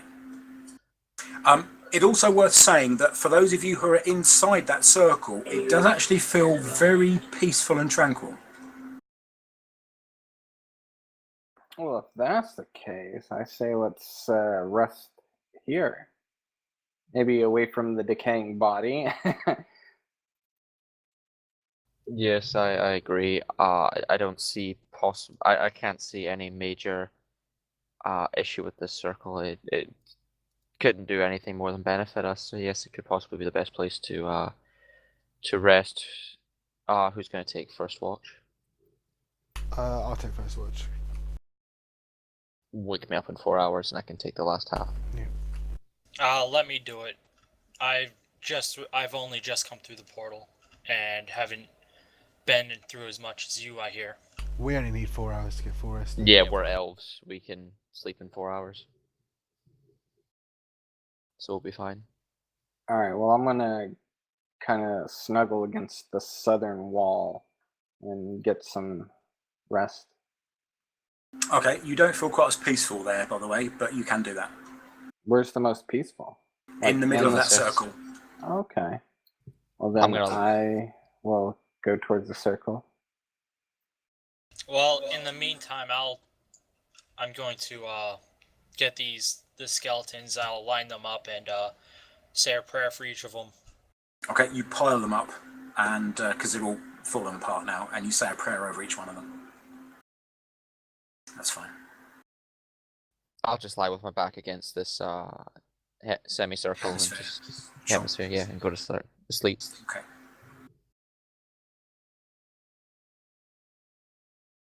Okay. Now, those of you who sleep, so that's not the actual elves who go into a trance, you have very, very peaceful dreams. The dreams do have combat in them, but it's never a combat where you really feel threatened. It's always a combat where you feel supremely confident in your own abilities and the outcome of the combat. But what you do have, all of you, is a dream. In fact, even those elves in a trance, for the humans or the half-elves, whatever else, you have a dream. For the elves in a trance, you almost have a vision. And this is of a meteor hitting the Earth. And you have this about 4 or 5 different times throughout the course of your trance or slumber. And in each case, it's different. There's a different sky or a different terrain or even a slightly different meteor as it comes through the atmosphere and creates the burn as it hits the ground. But all of you are comforted by this, very, very comforted by this. And then you wake up at your respective times. So we don't feel fear at all, despite the fact that we're standing, presumably, and there's a meteor heading, maybe not towards us, but nearby. No. It's not heading towards you at all. It's easily within your view. You might be looking out of a window or riding a horse or something, but they all happen at night, and they all happen. When I say close to you, it's close enough that it is obviously visible and noticeable as to what it is, but it is in absolutely no way close enough to pose any kind of threat whatsoever. Right. I want to nudge Flint and be like, "Hey, remember that meteor we were talking about?" Aren't these two still asleep? Yeah, I thought everyone would. I was like, I in the dreamed book, wasn't it?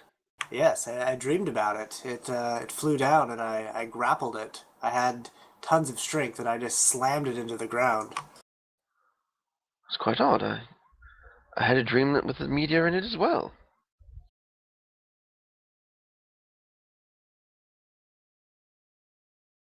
For those of you that don't know, after last week's session, we were joking about me grappling a meteor if it were to fall down from the sky. Someone would try to wish it on me. I remember that. Cool.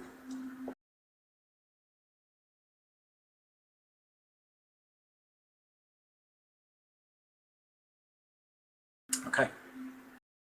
And you all wake up throughout the morning. In the morning, I should say. Throughout the night, there have been no other disturbances. You thought you heard some noises some distance away, one of you who was on watch, but they never got any closer.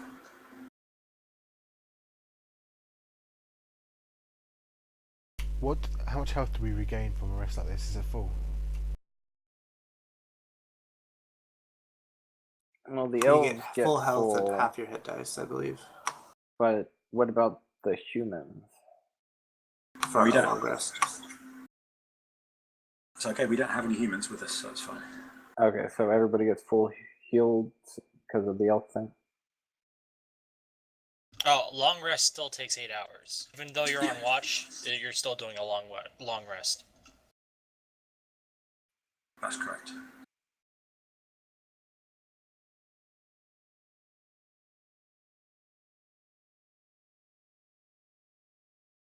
So are we doing 8 hours or 4 hours? Just like a quick nap? 8. Okay, so we'll have full heal. Yeah, 4 wouldn't give you anything.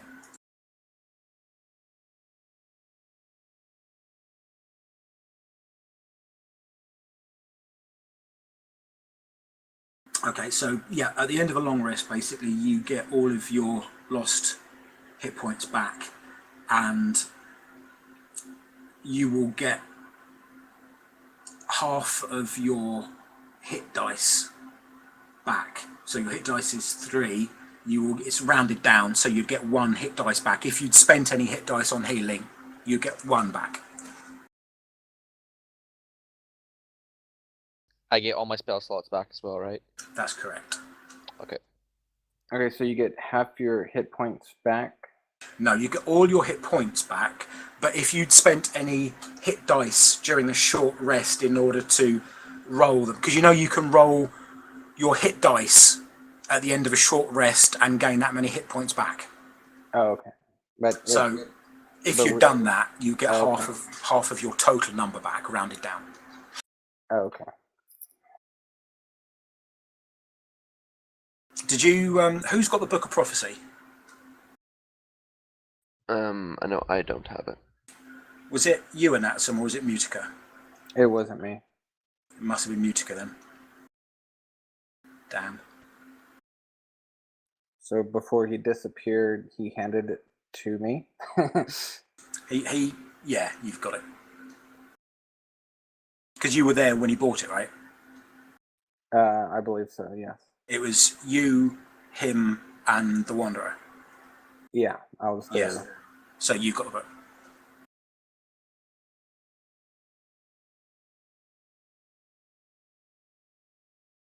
Right. So I'm going to go ahead and go back into this altar room, and you Yep. said there was a yellow cloth on the altar. That's correct. I guess I'm just going to inspect the altar, see if there's anything special about it, like if it's trapped or anything like that, if I were to pick up this cloth. Well, the altar itself is made of an obsidian-like stone, but it's blue rather than black. Quite unusual. And the cloth is very, very, very fine yellow silk that looks intact. Dusty, very, very dusty, but it looks intact. Okay. Do I know if this stone... Do I know anything about the stone, I guess? Like, if it's particularly harmful to me, anything like that? It's probably not going to be harmful to you, bearing in mind that you're in the temple to a lawful good god. So it's probably not going to be harmful to anybody, just going on that knowledge. But there aren't many pure stones, natural minerals that are going to be harmful, that are going to be able to be mined and fashioned like this. Okay. Yeah, so I will go ahead and, I guess, touch the stone. Okay, See if anything happens to me. it's slightly warm to the touch. It's not as cold as you would expect stone to be, but it's not warm. It's just not as cold as you would expect it to be. Interesting. Okay. Apart from that, no, very, very smooth, almost like glass. So highly polished obsidian style sheen to it. Okay. I have found outside. And then I'll pick up the cloth and just inspect it. Those of you who are going wandering, I need you to hang on. All right. Okay. You said the braziers were extinguished. They weren't lit. That's right, the braziers are extinguished, they're not lit. Okay, The braziers. Can I attempt to light them? You can. They are both of them set to be lit, i.e. they have wood and kindling in them ready to be lit, but they are not. So, and because it's so dry in here, they do light fairly easily. And yes, they do light. Does anything unusual happen once they're lit? No, they give off a very warm, very bright orange glow that's quite comforting. And again, that same sort of comforting feeling that you felt when you were in that golden circle, you feel now. All right, Bissay. Yeah, I would have waited before I did that. I was trying to inspect everything around first before I lit the braziers. And did anything happen when Flint took the cloth? Or did you take the cloth yet, Flint? I did, but I haven't heard anything about what Oh, right. Well, when you touch the cloth, it almost disintegrates in your hands. It's obviously very, very old, and just like you would expect very old cloth that's been in a very dry atmosphere, it kind of, bits of it flake away in your hand. But you can pick it up, but the more movement it has, the more it breaks apart.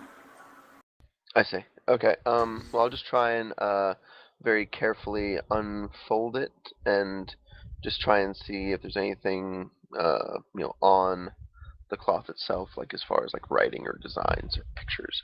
Yeah, it looks like that there is a design, or rather there was a design in white on the yellow that is now so faded away that it can barely be seen, and it's of the twin cross battle axes. Okay. Is it possible to mend the cloth to be like back to its original state? Yes, yeah, using that particular spell of yours. Yeah, I will. I'll cast mending on it, and Okay, return it back to its original state, hopefully. and it does. Awesome. Is it now like a bit more sturdy? Yes, yeah, very much so. It's almost like new cloth now. All right. I'll take the cloth and fold it up neatly. Yep. And I'll pack it away. Okay.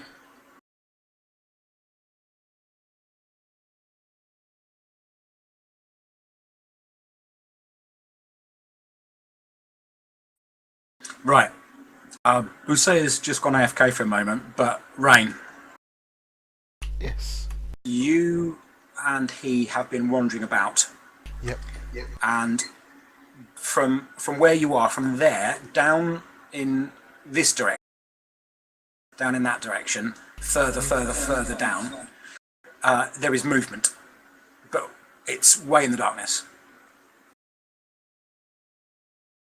Okay, I would whisper that to Kevros. Okay. Just I his don't know. person. Yeah. I don't know if you're back yet. Yeah. You're not back yet, Bousse, are you? Just got back. Cool. Right. I don't know if you heard or not, but down the corridor that you're currently stood on, further down in this direction, much further down in this direction, you hear movement, or you hear movement in the darkness somewhere. All right. Way down. I whispered to Kevros, go get the others. I'll watch them. All right. I'll tell everyone that I find that there seems to be a movement down in these corridors.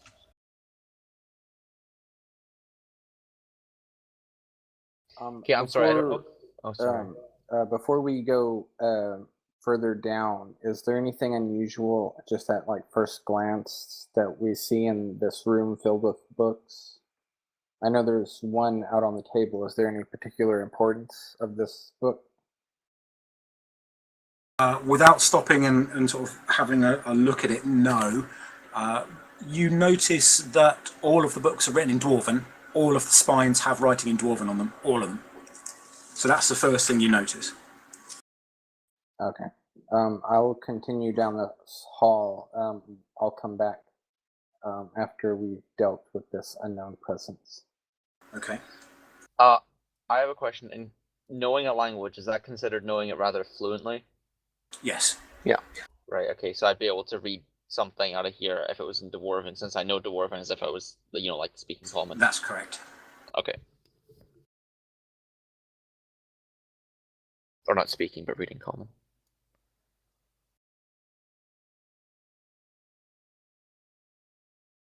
Bousse, ahead of you, can you see the archway ahead of you? Yes. There is a figure stood the other side of the archway in the shadows. Just, you saw them kind of move back out of view to here. I'll use Divine Sense to see if it's undead. It is undead. I'll pass that on to the rest of the group. Okay, can I turn, once he tells me there's undead, I'm gonna turn to a tiger and get prepared. Okay. And I will stealth. Okay. And Griffin's staying at the back.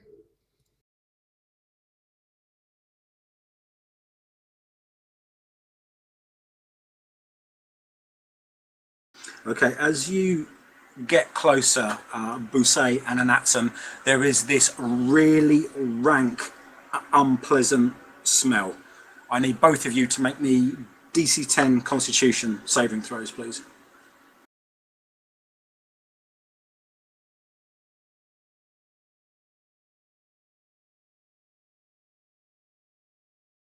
That's a fail.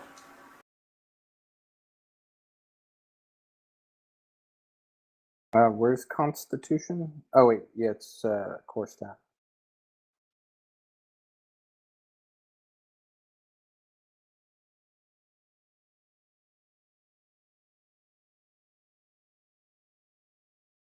Okay, and that's a success. Right. We say you feel the bile really heavily in your throat. Your eyes are now watering. Your nose is burning. You've got this overwhelming urge to throw up. That's all you can do at the moment where you are. And that's you can control this, but it's still very unpleasant. I'll take a step back. Okay, Okay, slightly and better. I'll go be the first to go in. I'll Right. back him up. When you get through there, something jumps on you, and that's them. So we better have initiative, please. Seems to be having trouble rolling, at least for me.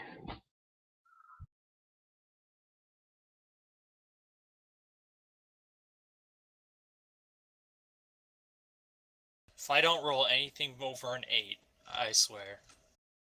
I'm gonna reload real quick because it doesn't seem to want to roll my stealth roll or my initiative.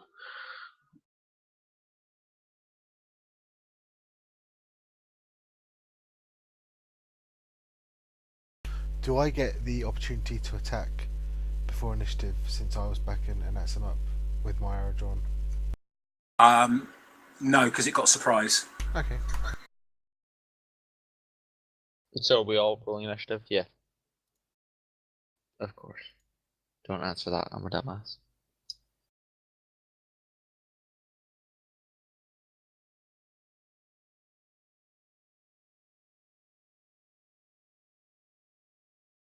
Yeah, you're all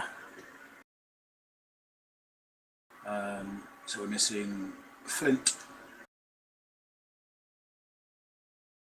Yeah, I'm trying to reload. Roll 20 right now. It's being Sure, no worries. quite slow.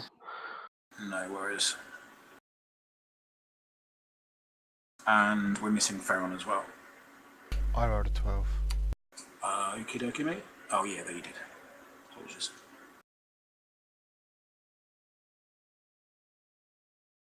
I don't know if the initiative button's still broken. That's the only reason I've not been using it. No worries. We shall just wait for Sabin to relog back in.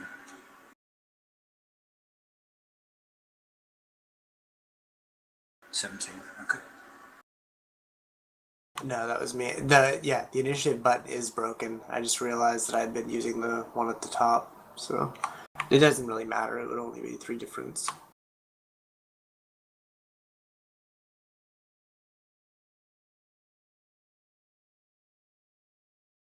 We shall just wait for him to relog.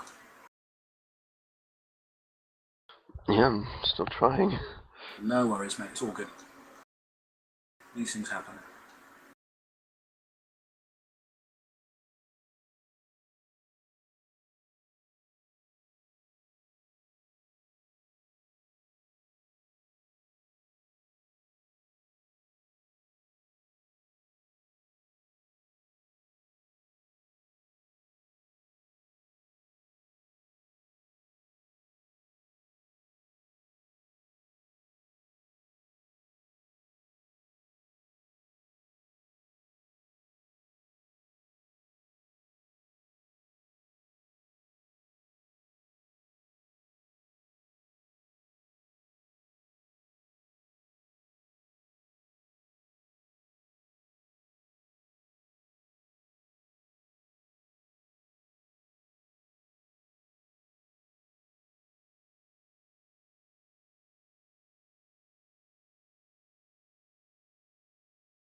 Okay, well, we'll tell you what we do. We'll carry on, and then we'll slot you in at whatever initiative you get if we've already got past what you roll.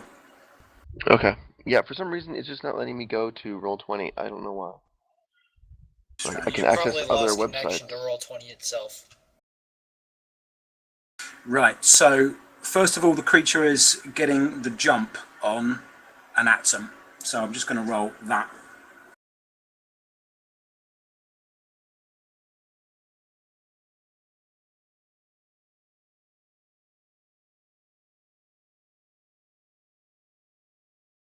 And that's, what is your armor class without your dexterity modifier? For the tiger, Yeah. my armor class is 12. Okay, you've been missed. Just as well. Falsag, Roger. you'll go. I don't see anything yet, right?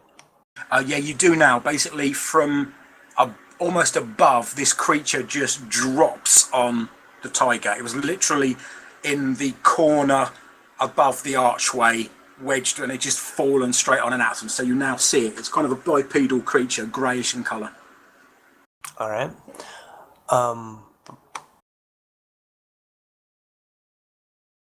Can you ping where it's at? Because I don't see it on the map for some reason. I guess it'd just be on like on top of me. Just pretend it's Alright. there. There's no actual. All right. Well, I'm going to swing at it with my one-hand axe. Okay. I rolled an 8.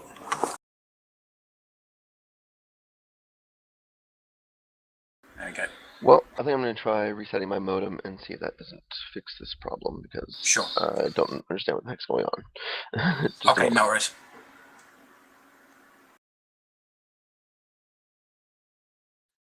If you're able to get on TeamSpeak, you could probably try emptying your cache out on your web browser. And if that fails, maybe reset your cookies. Cookies. I want a cookie now. Okay, an 8 is a miss. User in your channel timed out. Right, I also need you, Falstag, now to make me a DC 10 Constitution saving throw.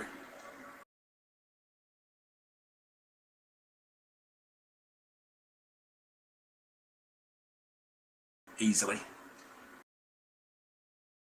It smells horrible, but you can cope with it.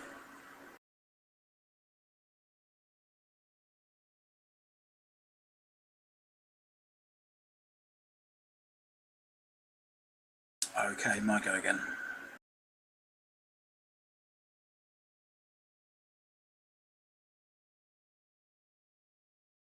And your AC is, with your dex modifier, your full AC in Atom is now? With my dex modifier, Yeah.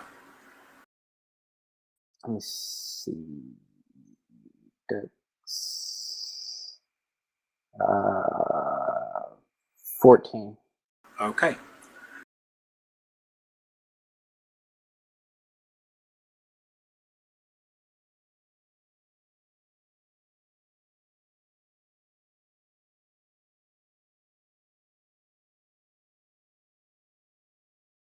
Okay, and that was, it tried to bite you, and you moved out of the way. It's now going to try and claw you.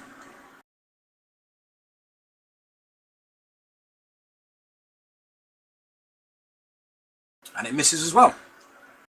You're a very dexterous tiger, after all. You've got this grey, foul-smelling, long-fingered, User in your channel. horrible-looking creature on top of you. Effectively, right over you. So that was a 14. Farron, I just loose an arrow into it. that's fine. Ooh. Nice. The creature makes some kind of high-pitched hissing sound as this arrow pierces its flesh. No blood comes out, none whatsoever. But you tear open a flap of skin, and beneath it you can see mottled grey brown flesh.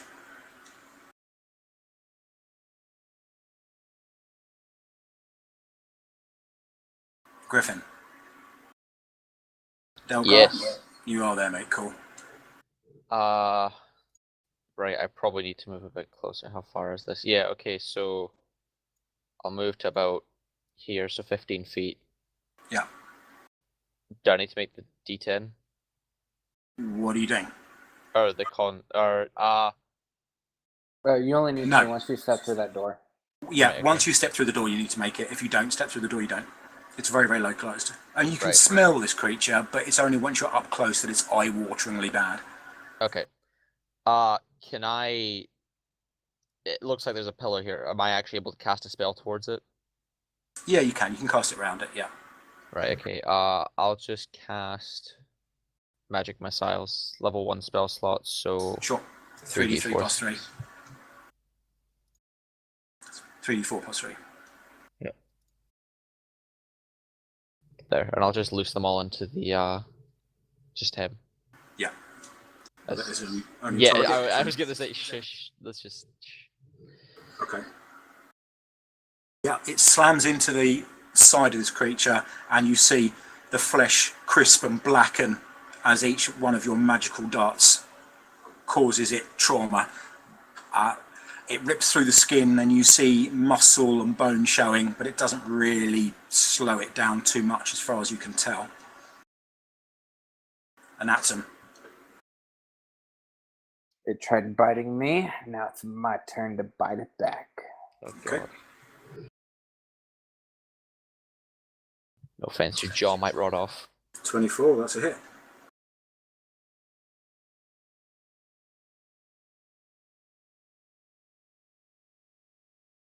Okay, you bite into this thing, and it's very, very, very, very unpleasant thing to do. You feel like you're biting into rancid, poisonous offal, for want of a better word. It's just unpleasant. It makes you want to retch. Even in your tiger form, it makes you want to throw up. But nevertheless, you do bite it. And you do rip out some of its flesh. User in your channel timed out. Hussein, Yep. your go. What are you going to do, sir? Would I be able to approach it without retching again?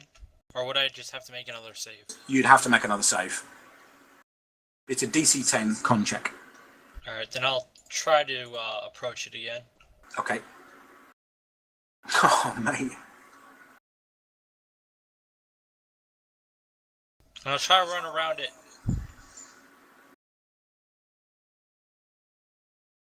Okay. You start to get closer and... Okay, you run around it.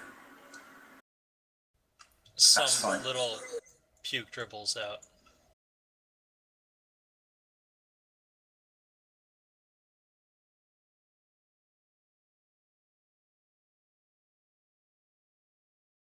Okay.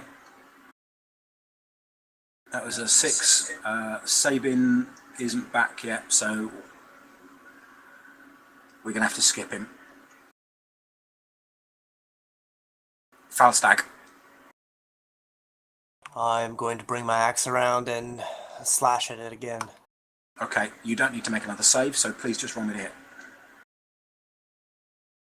No. Alas, that is a miss.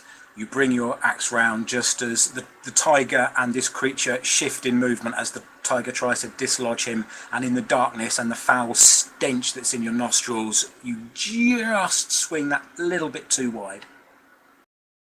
And that is my turn. Creature's turn. It's going to go for a bite and then a claw on you and Atsum.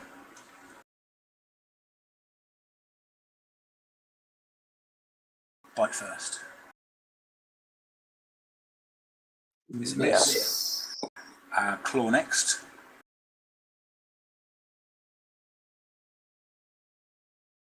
Can't Wow. touch this. I'm the gingerbread Wow. cat. Yeah, there's so much movement between the two of you as you're trying to fight it off and it's trying to stay on top of you that you're just moving out of the way. You possibly think that if you weren't in tiger form, it might have you. Nevertheless, it doesn't strike any blows. Farron. I aim straight for its head and just let loose another arrow. Okay. That's an 11. That is a miss, unfortunately. Not by much, but it's a miss. Right. I too will come round here. Right. Do I need to make a saving throw? Yes, you do.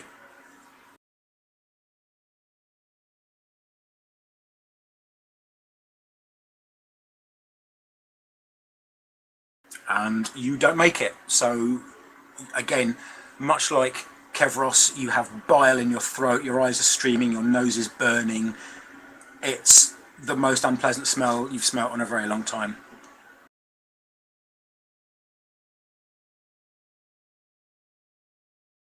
Okay. Griffin, Delgar, your go. Alright, I think I will. Yeah, I think I'll probably just cast the same thing. I'll just cast Magic Missiles again, level Okay. 1. Sure. Please roll. So, there you go. 3d4 plus 3. Ooh, 11. 11. Nice. It slams into the creature's head, and you see the left-hand side of its head exposed, and grey, foul-smelling brains drip out as the eye explodes, and the creature kind of twitches and falls off of Anaxim and goes limp on the floor. You're welcome. Good work. See, it's always the mage that's saving you guys. Come on, get your shit together. Anaxim. I presume I see that new enemy in the north wall. Mm-hmm. Okay, I am going to charge at it and attempting to pounce. Okay, first of all, I need you to make me a DC 10 Constitution check, please.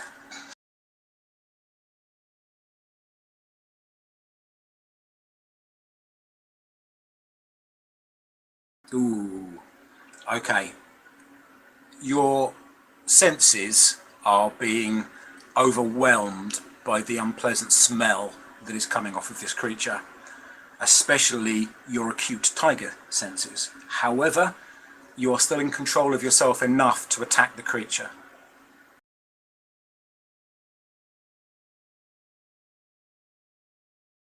Nice. My first one. Now he has. Now the creature has to. Let's see what kind of saving roll. Has to make a DC 13 strength throw or be knocked prone. Okay.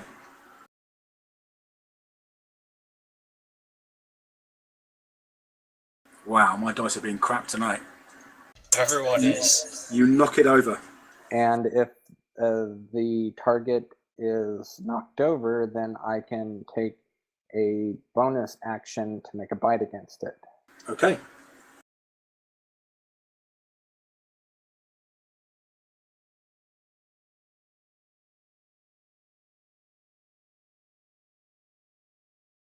Was that it? Your 23 for 4? Yeah, so Right. 4 damage. Cool. Okay, make a note of that. Thank you very much. Good work. That's the first time that's happened, I believe, isn't it? Yes, it has. Nice. Nice. Busei. Kevros. Well, I'll try to approach this new one. Another save for you, please, sir. And I'm not. Oh, God. I won't be able to do anything. No, unfortunately, you can't take an attack at it. You're too overwhelmed with this unpleasant odor that's coming off of it, emanating Yeah, in just have to waves. throw up. Yeah. Dry heaves. Oh dear. Right, so we're back to Falstag now. Alright, Being I saved, don't it's not back see yet. a whole lot from where I'm at, so I'm just gonna move forward. But you can hear it though. You can hear the combat going on. Okay, so that should be 30 feet that I move there. And I'm going to take a swing at this gross, ugly Yeah. husk. That's absolutely fine. Boom! 11. Wow. Good work. Okay, Did I- you swing your axe down into this thing and you bite deep into its ribs and you hear flesh and bone crunch and break. Yes! Tempest! The creature makes a vile, high-pitched hissing sound and bares its fangs at you. You notice an unusually long tongue. Ugh. Sexy. Possibly. Now, however, it is the creature's go, and there are two creatures to attack, really, Falstag or a Natson. Okay. So I'll see if I roll a hit first. We have 2 attacks.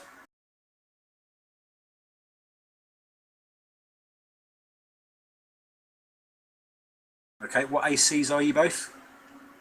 18. 14. Okay. So what I'll do now is I'll do odds or evens. Odds, Falstag, evens, it's a Natson on the next roll. Falstag, and it's a miss. Next attack. I stick my tongue out at him. That's a hit to either of you, isn't it? Yeah.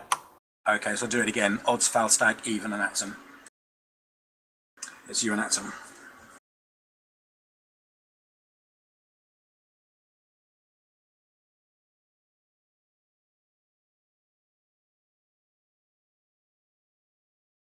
$14 points of damage.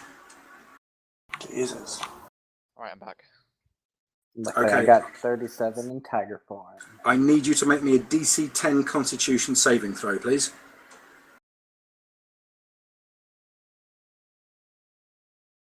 Who? A Natson. Oh, okay. Hold on. Let me turn my HP down. Sure. Welcome back, Griffin. Con saving throw. Yes, please.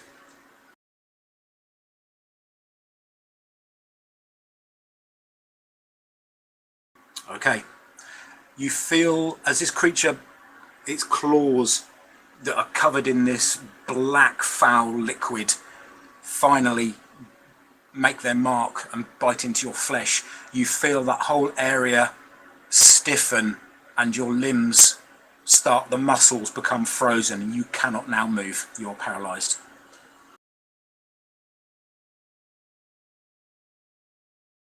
Farron. I'll just let loose another arrow, try and get it Yep. in between Falstag and Natson. Okay. +2 on its AC, so it's a 15 you need. Ah, mate. That's a miss.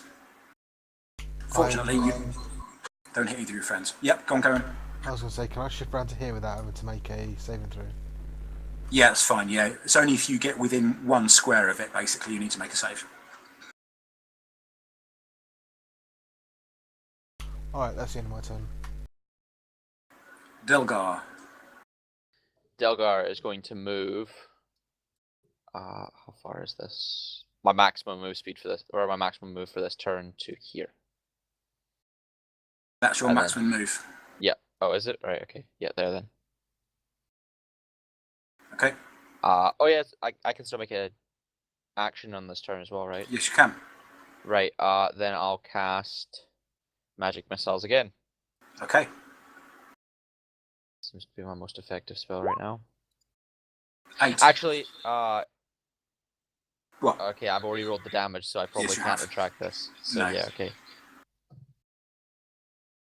Okay, you hit with your magic missile, all three of them slam into this creature. It is not down for the count yet, but between Falstag, Anatsum, and Delgar, this thing has taken a beating. Flesh is hanging off, ribs are sticking out, bones are jutting from flesh. It's burnt and crisped here and there, but it is still going with this insanely mad look in its red eyes. And now we are back to Anatsum. Am I able to get a claw off, or am I? Like, You need to make a completely- saving throw. Okay. Con. Con save. This is at the end of your go. You make it, so you can act next go. This was your action, was to make the saving throw this turn.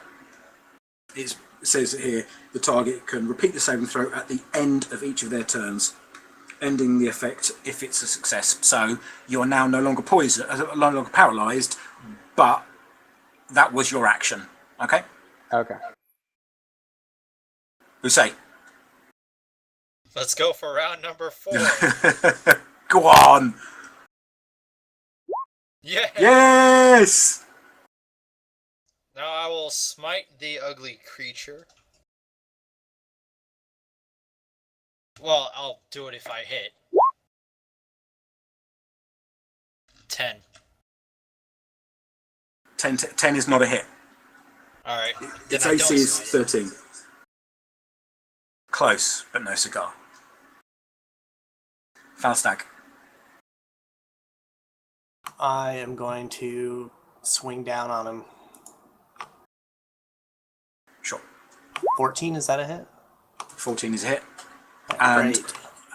you cleave its head from its shoulders, and it falls down in this rapidly decaying, foul-smelling pool of increasingly foul liquid. Black blood comes from the wounds on its body. Not sprays, just kind of oozes. There's no pressure behind it.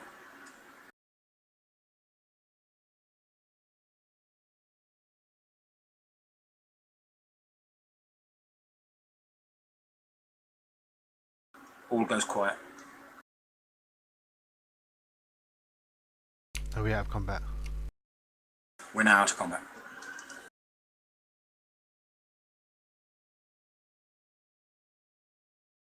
Okay, so I go over to this treasure chest and inspect it.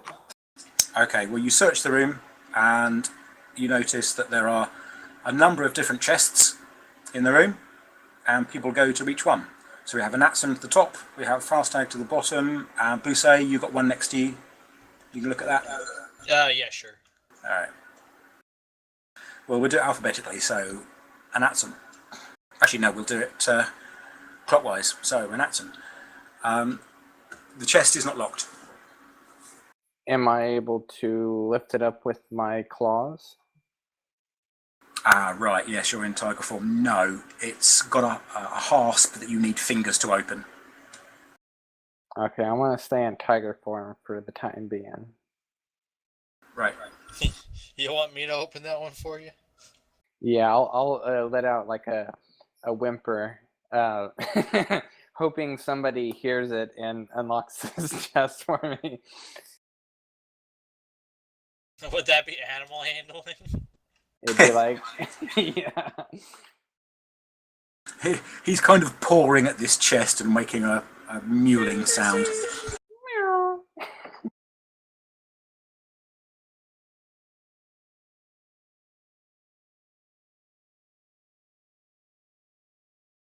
So you can open the chest for him? Yeah. Okay.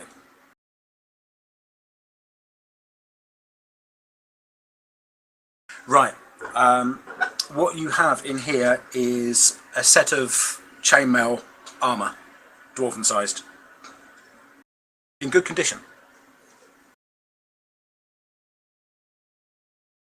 Now, elves are pretty tiny. Would somebody besides Falstag be able to wear these Nobody will be chainmail? able to wear this, it's dwarven. Okay. Anything besides the chainmail? There's a dwarven pot helm underneath it, and again, very, very good condition. That is quite large, so feasibly Falstag could wear that. It's far too big for the elves, or probably even the half-elves to wear. And that's all that's in here, set of armour, but it's a full set of armour. So you've got everything from a hauberk that goes down to the knees, that has pauldrons, half arms, and the helm with the nose plate. Think of Gimli out of Lord of the Rings, basically, that sort of helmet. So the only wearable piece would be the helmet for Falstaff. Yeah. Can I pick the helmet up in my teeth and sort of carry it over to Falstaff? Yeah, sure you can, yeah. Okay, so I'll have that helmet in my mouth, and I will walk over to Falstag and kind of nudge him with my head and offer it to him. Right. Well, while that's happening, Bousset, are you going to go into the next chest? Yeah. Right, this one appears to be lots of prayer garments and other such religious paraphernalia. So there are those cloths that you drape around your shoulders, the prayer cloths, whatever they're called, for the life now I can't think, as well as robes. Sorry, a second? Like a shawl or something? Yeah. Kind of like that, yeah. I know what you're talking about anyways. Vestments, that sort of thing. But in the meantime, if I'm actually able to, I'll wrap these things up in blankets from the beds, I'm guessing these are. They are, yeah. Well, the blankets suffer with the same sort of decrepitude as the altar cloth, whereas everything that's in these chests seems to be in a lot more sturdy condition.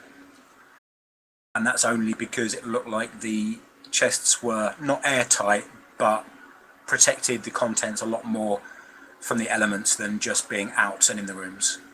Alright.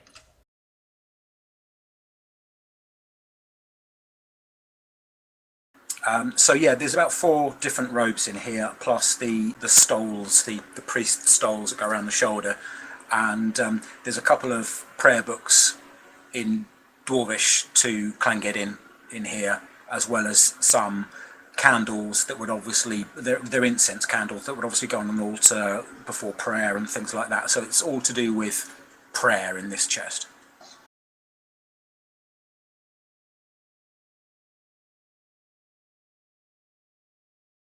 Can I see the kind of stuff he's taken out of this chest?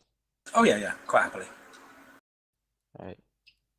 Mechanically, is there any benefit for me to wear this helm? No, not really. Okay, well, I'm going to wear it then. Okay. And the chest that you're going to, it's identical to the rest. You open it up. This one is slightly different in that there's more of an assortment of items in it. It looks more like a personal chest, because this area that you're in is cordoned off with a curtain, and the bed, although very, very similar to the other beds, is slightly, has bedclothes at a slightly better quality. So it probably belonged to somebody who was higher up within the priest hierarchy compared to the owners of the other beds. Nice. Now, this chest has more religious items in it, such as candlestick holders and incense candles and things like that, but it's more to do with a priest who would be an adventurer. So there's stoppered bottles of wax sealed liquid in here that are in sturdy bottles that are leather bound, that would be ideal for an adventurer to take with them, sort of thing, as well as a few other bits and pieces like that, belts of a sturdy leather, and there's a couple of empty water skins in here as well, that sort of thing.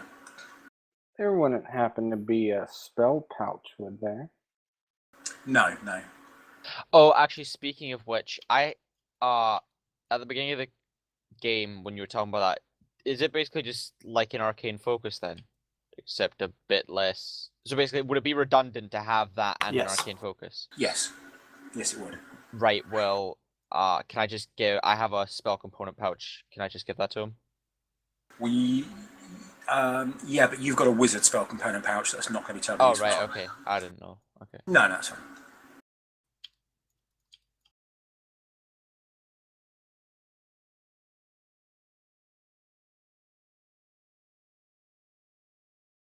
So I rifle through the stuff, and I don't really see anything I'm too interested about. Like what colors are the wax sealed bottles, like the liquid in them?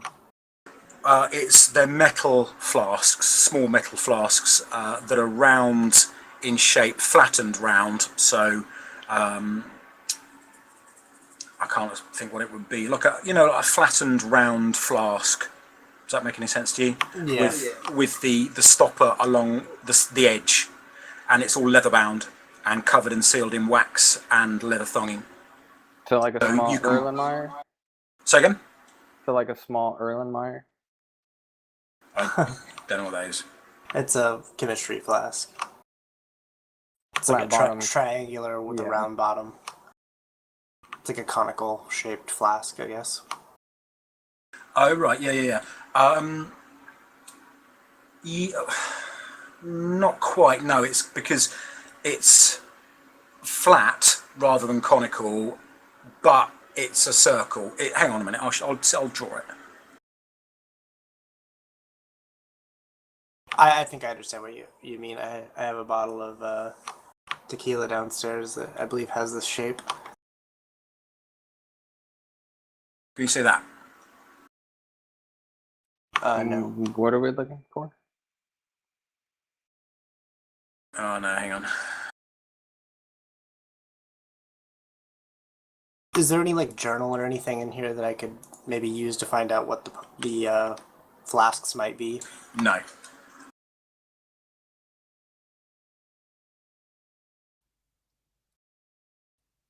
Well, can I suggest that? Oh, sorry. No, that's right.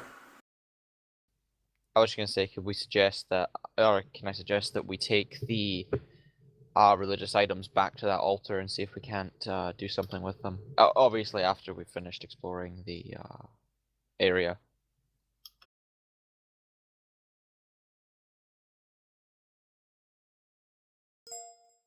There you go. I'll put a link into TS of roughly what it looks like.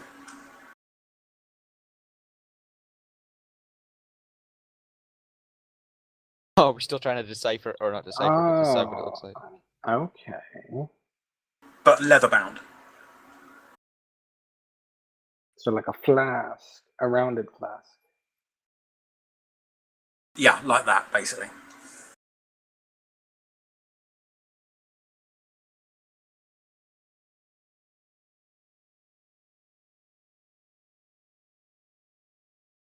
Well, that's quite nice.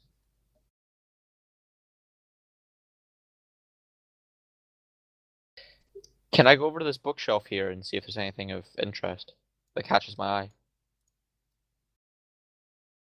It's all in Dwarven, but you can read Dwarven, so that's fine. Yeah. The books are all books about, they're all religious books, apart from a couple which you think are prophecy books.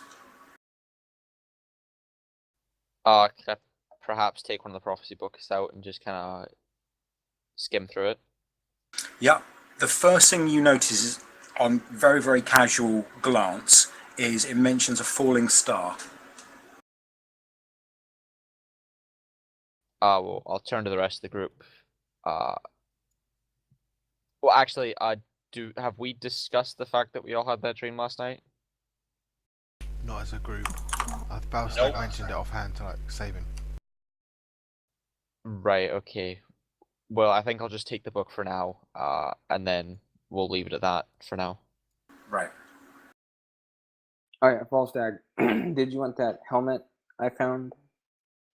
Yeah, as long as it doesn't functionally change me in any way, I'm totally gonna wear it. I don't know what the stats are, so I already asked. It won't change me. The thing about barbarians is that they benefit by not actually wearing armor, so I just didn't want to like by wearing it make my guy terrible. So Oh, okay.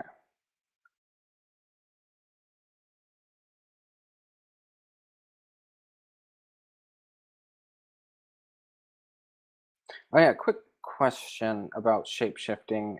Since I Yes. can't open chests because I'm a tiger, if I like fought a monkey or a gorilla and had opposable thumbs, would I then be able to open chests and do stuff in animal form? Oh yeah, yeah, yeah. I mean, if you changed into something like that, then yes, you would be able to. Okay. Because you retain your intelligence and the dexterity of the creature that you change into. So monkeys and primates do have very good manual dexterity. So yeah, absolutely, you better do that. Okay, well, we need to find us a gorilla. Right, so how does your shapeshifting work then? Do you need to find a creature and then you can transform or shapeshift into it? Yes, well, at least from what I read and I understand, I pretty much we will need to have fought a gorilla.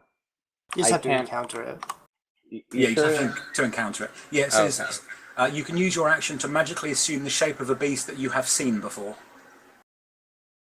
And I'm guessing they have to be in like the beast manual. I can't do like dragons or anything like that. No. It has to be a creature. We're talking about a beast, which is not a monster, that has a challenge rating of a quarter or lower. Although I do know that you have that ability that increases that. Yeah. So basically, he could turn from anything from a small rat into a massive, like 6.5 foot tall gorilla, as long as we encountered it. That sounds really fucking cool.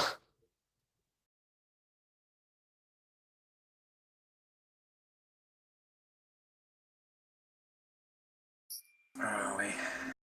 And a lizard man wouldn't be considered a beast. It'd be more of No. a humanoid. That's correct. You can't change into a lizard man. No. By beast, it means animal. But there are fantastic beasts that potentially you might be able to change into. I'll have to do some checking up on that. But mainly it's things like dogs, cats, tigers, bears, blah, blah, blah, blah. Okay, because I know the PDF file I have doesn't have a complete list of beasts. Yeah, I got that as well. Is there a list that he has to keep, or is it just as long as he's encountered it at any point in time, he could... Like, there's not like a certain... Is there a number of things that you could only ever have, be able to turn Anything he's into ever it when... seen. But if I were him, I'd keep a list of everything he's encountered just so that he knows. But Yeah, but there's no, like, mechanical... He can No, only it's turn not- into 7 things at a whim. no. Now, once I get a higher level, I do have complete control over shapeshifting, where I could like turn my hands into like a tiger claw and my feet into like a kangaroo type thing. Oh, right, so, like, instead of turning full-on into a tiger, you could just be like, right, okay, well, I'm gonna grow, like, fucking claws or something like that. Yeah. Or turn your hands into tiger claws, right? Yeah. Alright. Okay. Sorry, it's taking up time, that's I wanted to know. That's right, fine. Okay. So yeah, so that's what you found. Book on prophecy, plus a lot of books of common prayer and other religious books. Right, and by books of common prayer, do you mean just like things that would be like, I guess, essentially like Bibles and stuff? Yeah, there's things like Bibles, or there's discussions of the various different aspects of certain parts of the Clangeddin religion and things like that. Probably they'd be written in lots of different writing styles, so probably by the people who resided in this facility. Okay.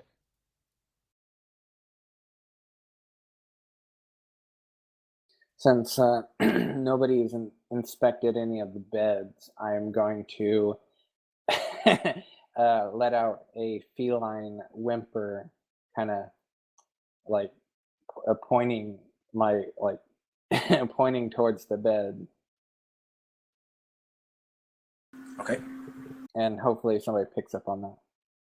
And that's from the bed inspector.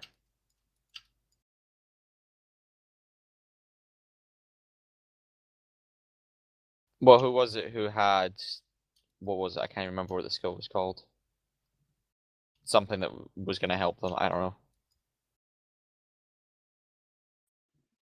With what? Like talk with What- animals? Well, yeah, something like that. I can talk with animals, but I am currently an animal right now. But yeah, okay. Never mind.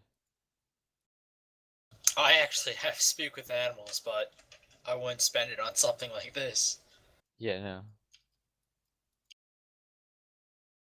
Yeah, that's fair. Okay, folks. So, what are your plans now? Does Falstag pick up on the hint that I want him to inspect this bed? Yeah, I inspect the bed.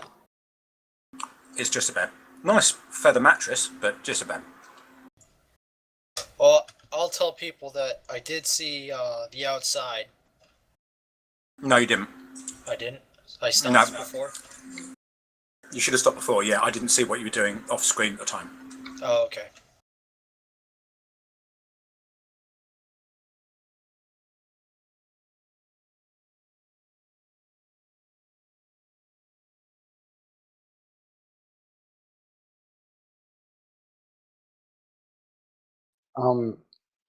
Okay. I think I'm gonna just turn back into a human. Like I want to explore. So, can I inspect this room right outside the one that we were fought in? There's like a table, a fireplace looking thing. Yeah, what the room that you're in at the moment? It kind of looks like a kitchen.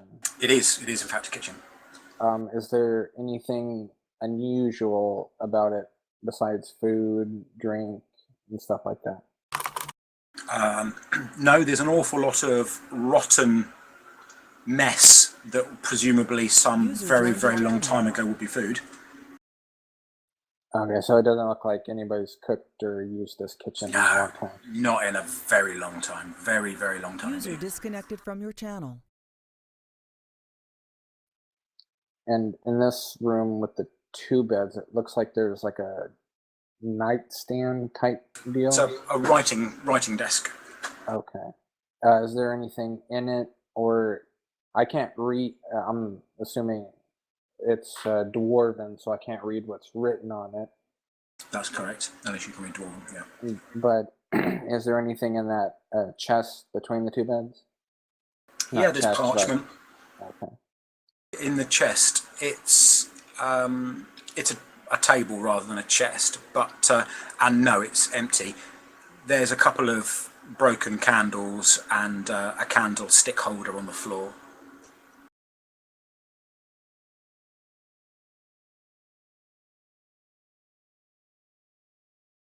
And it's much the same in this room as well.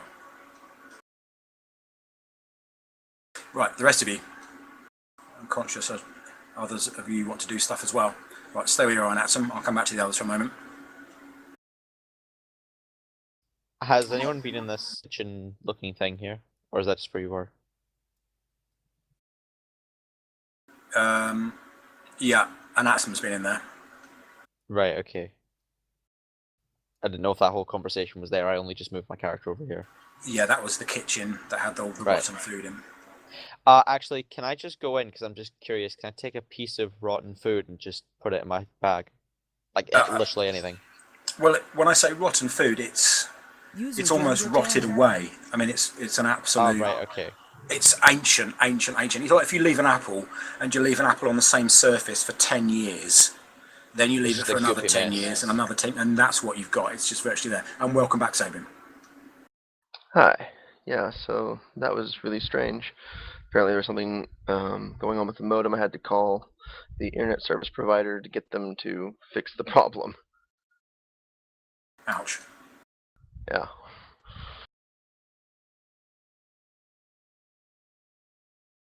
Let's see if I can get back in.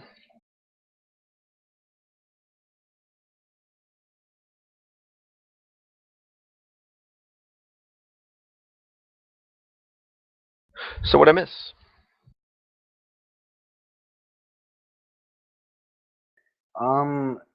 You got killed by you... 2 slimy ghouls, and That sucks. And they ate your corpse. And no, we killed some ghoul-looking things with long tongues. They were both ghasts, but yes, Ghasts. similar to ghouls, just slightly more potent. And then you searched the room and found 3 chests that had sundry stuff in, nothing really particular note, apart from one of which had adventurer's gear for a priest. There was a couple of steel bottles.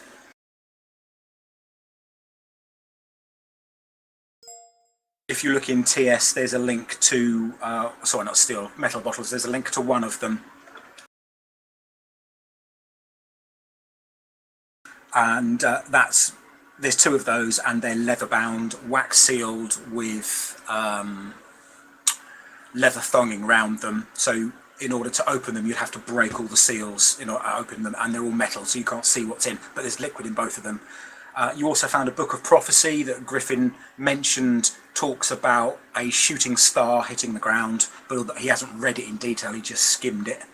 And then you're now checking out some of the rooms in the corridor outside. So far is a kitchen that contains food that is so rotten and ancient that it defies description as to what it ever was in the past, and a couple of other bedrooms that are quite Spartan, apart from a writing desk which hasn't really been examined because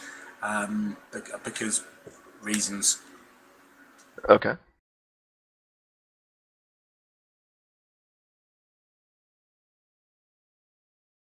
And that's pretty much it so far. And now people are just moving along corridors. Right. Okay. So the rooms that have been where you are the 3 that are around you.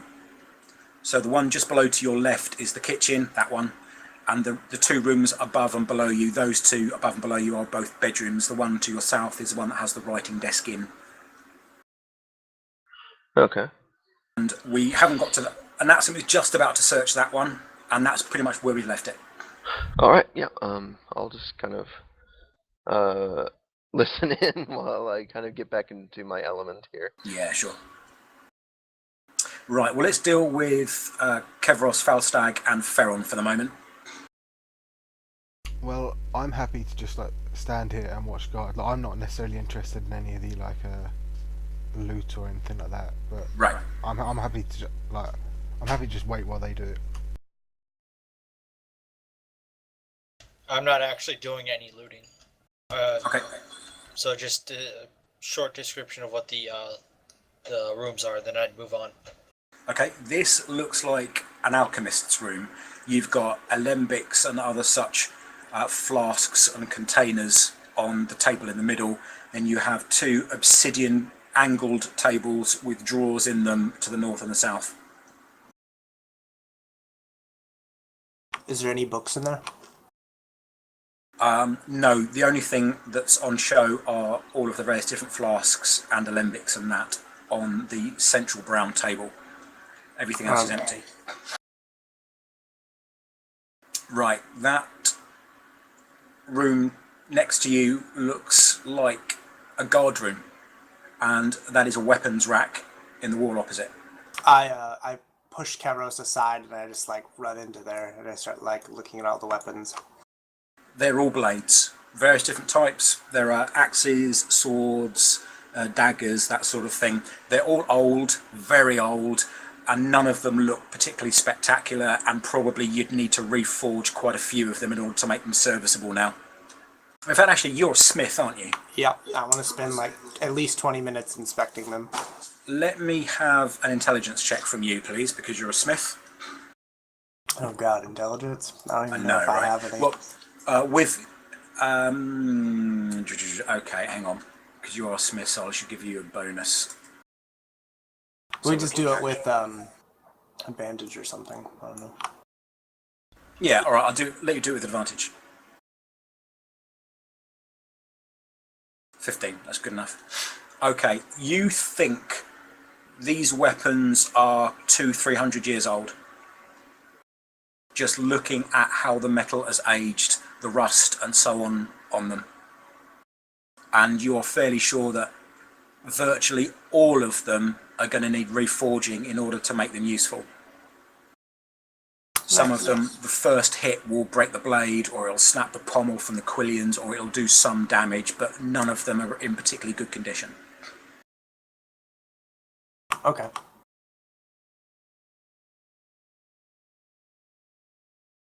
Well, that's you for a while. Okay. Let's just go back up to Anatsum quickly. This is an office. And the desk that you have in front of you does indeed have books on it. And there is a bookcase to your left. Everything is in Dwarvish still, so if you can't read Dwarven, you're out of luck. I don't think you can you? No, I can't. Okay. But it's all very old, and there's a thick layer of dust over everything, much like there has been elsewhere in the facility. So just books on the bookshelf. Is there anything in the desk, any drawers or anything like that? You find a pouch of money. How much money?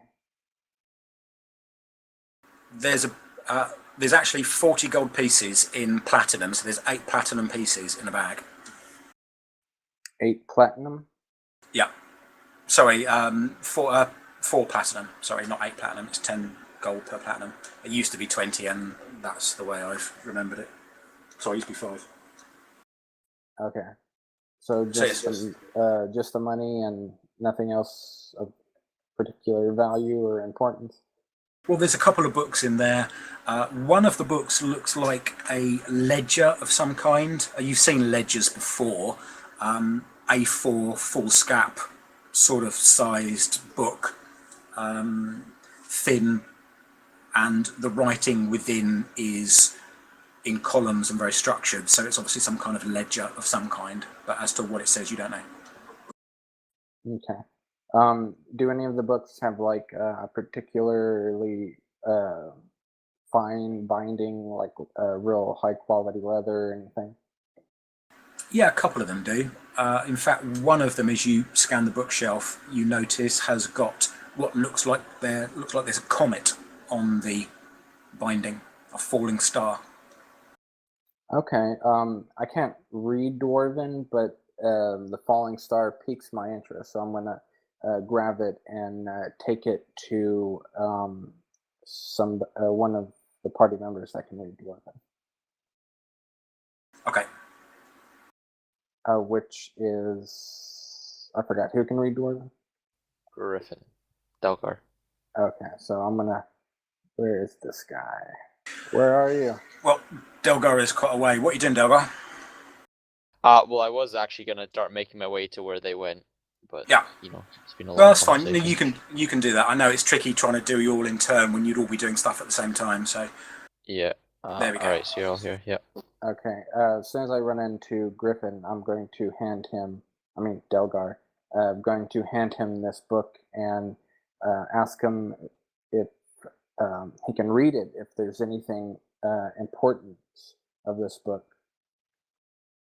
Well, what do I make of the book? I'll just lightly kind of skim over it, maybe read some of the larger titles if there is any, just to see kind of what the main idea of the book is.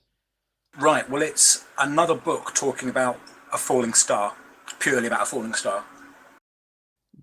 Is it, by chance, like the same book that's just been printed again, or is it a No, different book. Completely different book. Right. And it's handwritten by somebody completely different. Okay, well, Anatsum, yeah, okay, your character's name is Anatsum. It appears to be about a falling star of sorts. That's all it's about, to be honest. Speaking of which, I did find another book in the bookshelf in that room, where all the chests were and the bedding. I think later when we have a chance, we should possibly sit down and talk with the group and see if we can make heads or tails of this. A shooting star, like a meteor? Possibly, same thing, I guess. Is there any reason though the group would think it's anything but a dream? How would we know we all had the same dream? A couple of you discussed it. Yeah, and with this book, once we kind of scour the area, I'll probably bring up the fact that we found 2 books, or Griffin will bring up the fact that we found 2 books relating to a falling star that could be a meteor. Well, actually, realizing that, having mentioned what the book was about, it piqued Anatsum's interest. Why? What's interesting about it? Well, when we were in the room resting, I had a dream about a meteor. A meteor, you say? And I may have had the same dream, possibly. Was it dark at night, and you know, the meteor seemed rather far away, nothing of immediate harm, but albeit there. That is exactly what I dreamed of. How did you know? That's the exact dream I had. I wonder if anyone else had it. I also had a dream that involved a meteor. Oh God. Well, Who else is all here actually? Because I can't see because the shadow. Is it just the three of us? Well, the rest of you can hear this conversation. Farron, Kevros, and Falstag. I shout from down the hall. I'm like, yeah, I grappled that meteor. You're only like 25 foot away, so you're not far. Right. Well, I think we should definitely talk about this, and I'll read through the books at a later time. But right now, I think we should just clear out this ground floor and see what's going on. I agree, but we will have to discuss this. This is very disturbing, almost. Yeah. Well, everyone, just keep your eyes out for any books with maybe something on the cover that looks somewhat like a meteor or anything. And I can take a look, and we'll see what's going on. But right now, let's just clear out this ground floor, see what's going on, and yeah, from there we can figure out what's going on with these dreams in the books.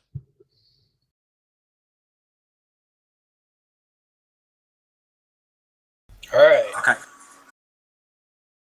That's the room you were referring to earlier, right? Yes. Okay, yes.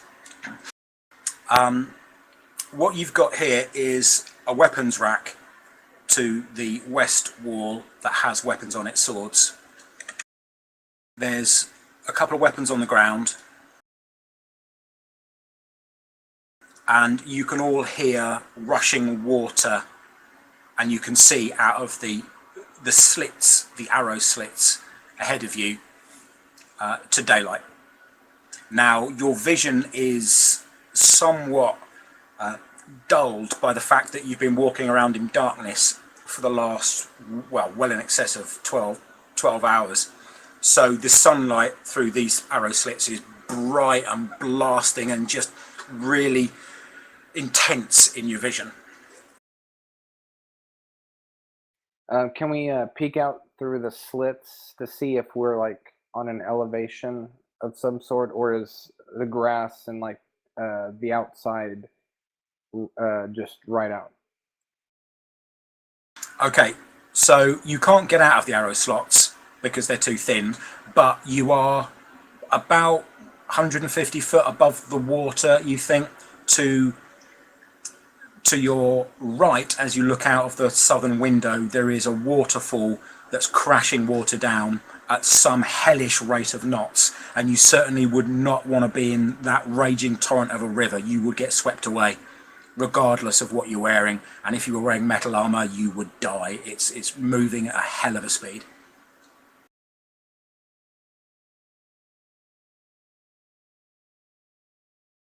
And you've probably got 30-40 foot across of this big chasm before you get to other ground, and what looks like maybe a bridge out of one of the other slits. Can we tell if we're at the same elevation as the bridge? No, you're higher than the bridge. Okay. You're about 40 foot off of the ground below you and maybe 150 from the water.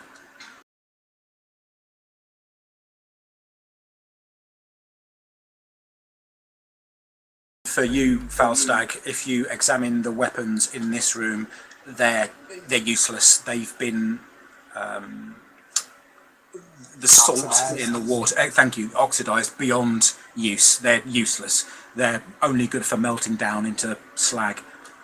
I have a PhD in blacksmithing and a minor in chemistry. Oh, what you actually do? No, Fossag does. Oh, right, I was going to say. What about this bow where I am? It's wood and it's ancient. and just by looking at it, you think that if you pull it back, it's going to either disintegrate or shatter. I will leave it where it is then. There's no string on it. That's probably perished a long time ago. Sabin? Yeah. What do you want to do, sir? I'm going to, not having really heard what's been like examined around, I'm going to go ahead and I guess just inspect the rooms, like the bedrooms and all that kind of stuff. Just I'm assuming everyone's kind of picked through all the like the normal stuff. I'm going to try and like search for anything that's hidden. Okay, let's have an insight roll from you, please.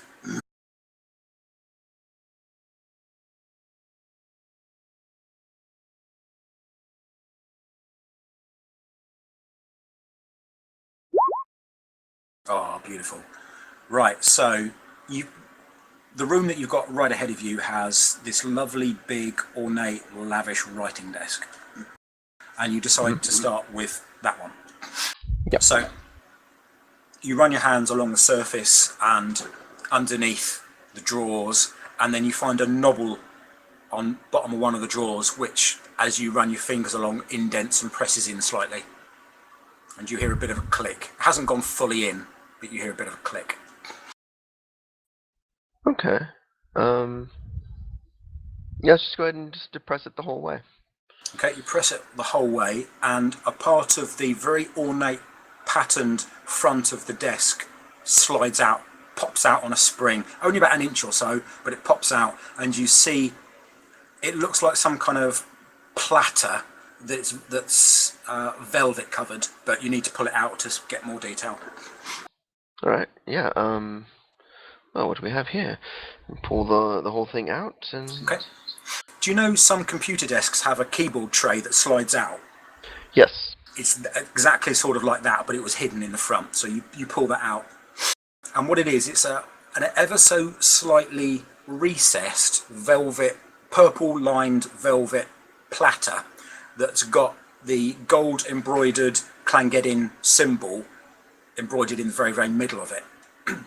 It's maybe indented by about 2 or 3 millimeters. And in there is a sheaf of papers. There's 3 separate sheafs of paper, all in pristine condition, all written in Dwarvish. Okay. Well, I will attempt to pick up one of the sheets of paper very delicately.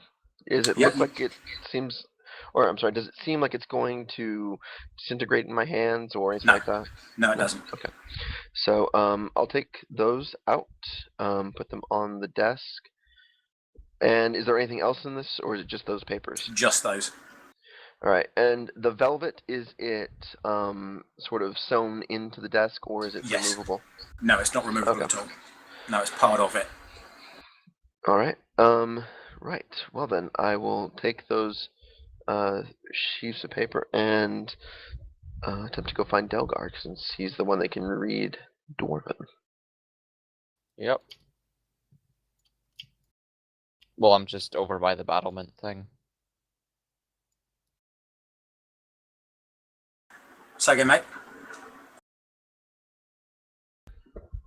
So yeah, I'll approach Delgar and say, "Excuse me, Delgar. That just in the room with the wonderful writing desk. It was really quite magnificent, but that's really not here. I found these hidden in a secret compartment in the desk. They seem to be written in Dwarvish.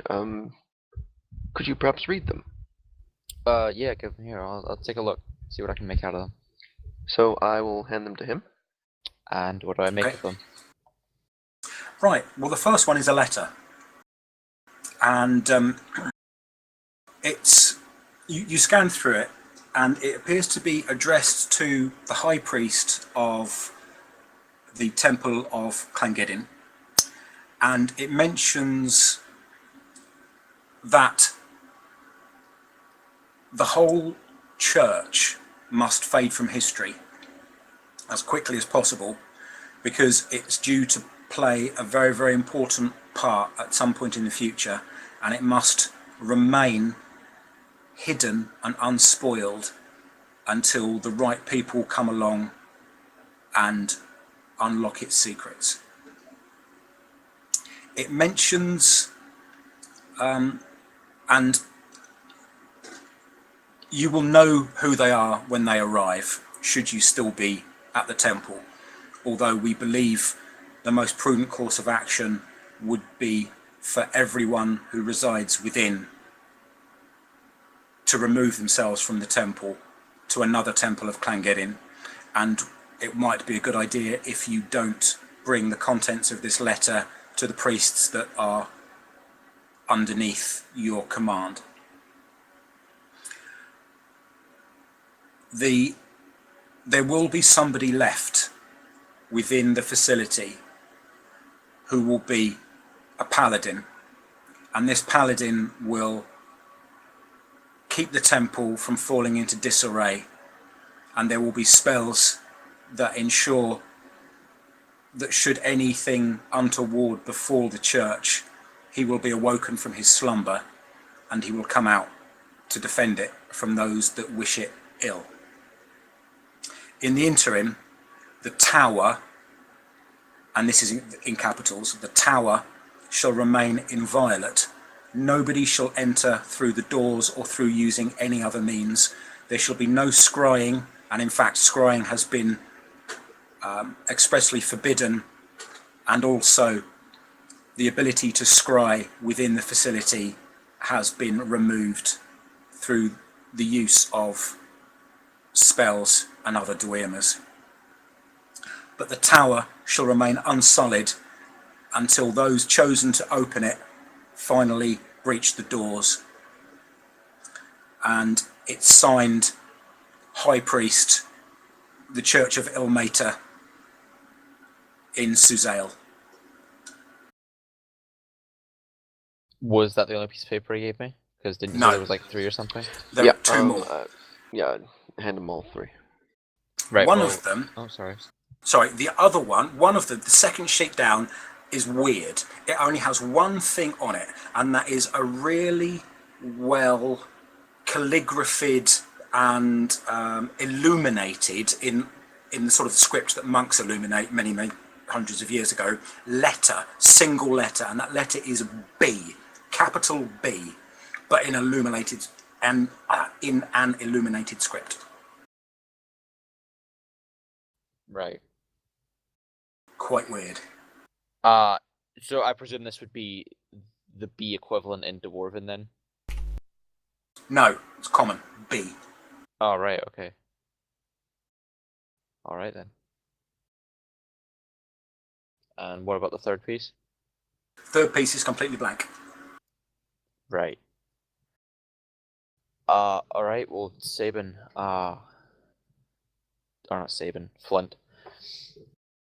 These 2 pieces here, I'll hold up the blank piece and the one with the B. This one's completely blank, there's nothing written on this, and this one is strange, actually. It's nothing written on it apart from just this B. I have no clue to what it would really be used for, or what the major need to have it written down would be. But this one here is or maybe not a personal letter, but it's a letter that's been written to... So forget the other letters, it's just the B. What? Can you see that? Yeah, I can see the B.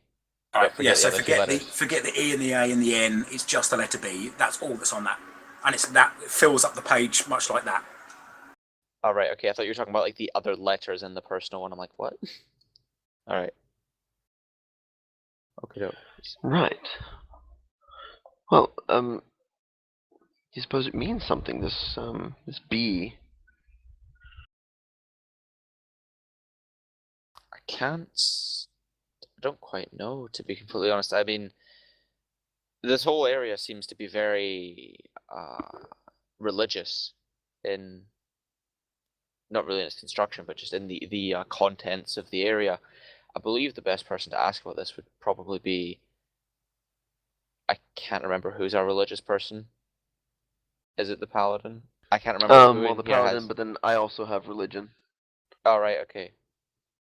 Well, I mean, you, aside from the paladin, which, no offense to the paladin, but I trust you more. I've been with you a bit longer. What do you make anything of this? Has it got any religious meaning? Can I roll knowledge religion to figure anything out? Of what, the letter B? Yeah, Or like if there's any um, religious meaning to any of these things.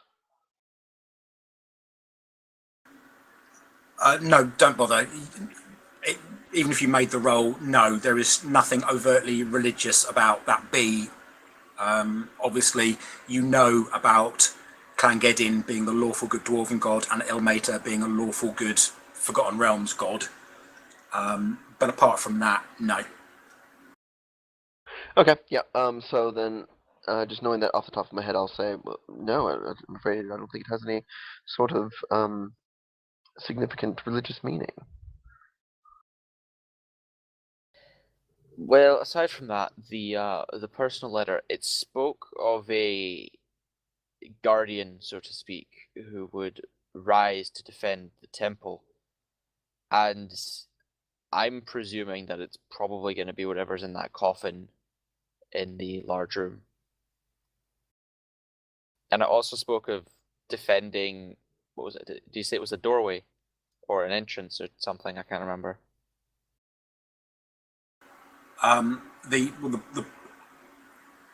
The facility, defending the facility. That's what the paladin that was left here is designed to do. Is tasked to do. Right. Well, yes, it's supposed to defend the area, so I mean, it hasn't been awoken yet. I can't imagine when or what would awaken it. I think it's probably best that we get through here as quickly as possible and not linger. We did pass a passageway on our way in. We skipped it in the beginning. I wonder if there's anything we missed there. Or are you talking about when we went instead of going down? Whenever we did we go down the stairs or up the stairs? I forgot. You went down. The circular one? Down. Okay. When we came down the stairs, there was a passage to the left that we Yeah. skipped. We went to the right. I would like to inspect this place a little bit further before we decide to leave. Are you even anywhere nearby? I'm right next to Farron or Rain and um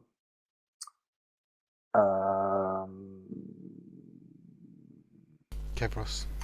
yes. Kevros. Alright, you guys are just up here. I was wondering where you went. I have my So screen scrolled about up. the rest of you guys? I'm conscious that a few of you haven't had a chance to speak for a while. Kevros, Ferron, what do you guys want to do?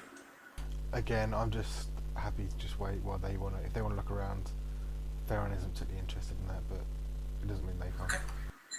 I'll join them in searching the this building. Okay.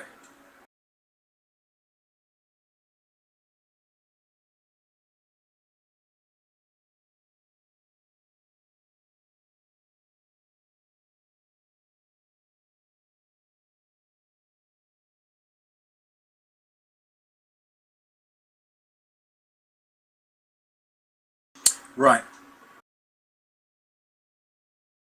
So searching the various different other rooms,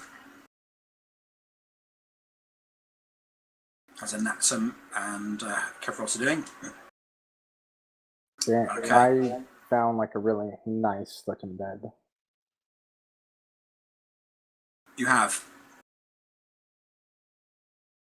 So that bedroom that you're with there, Natsum, that is very, very good quality. There's a rug on the floor, there's a couple of chests. The one on the left is quite ornate and made of a very light coloured wood.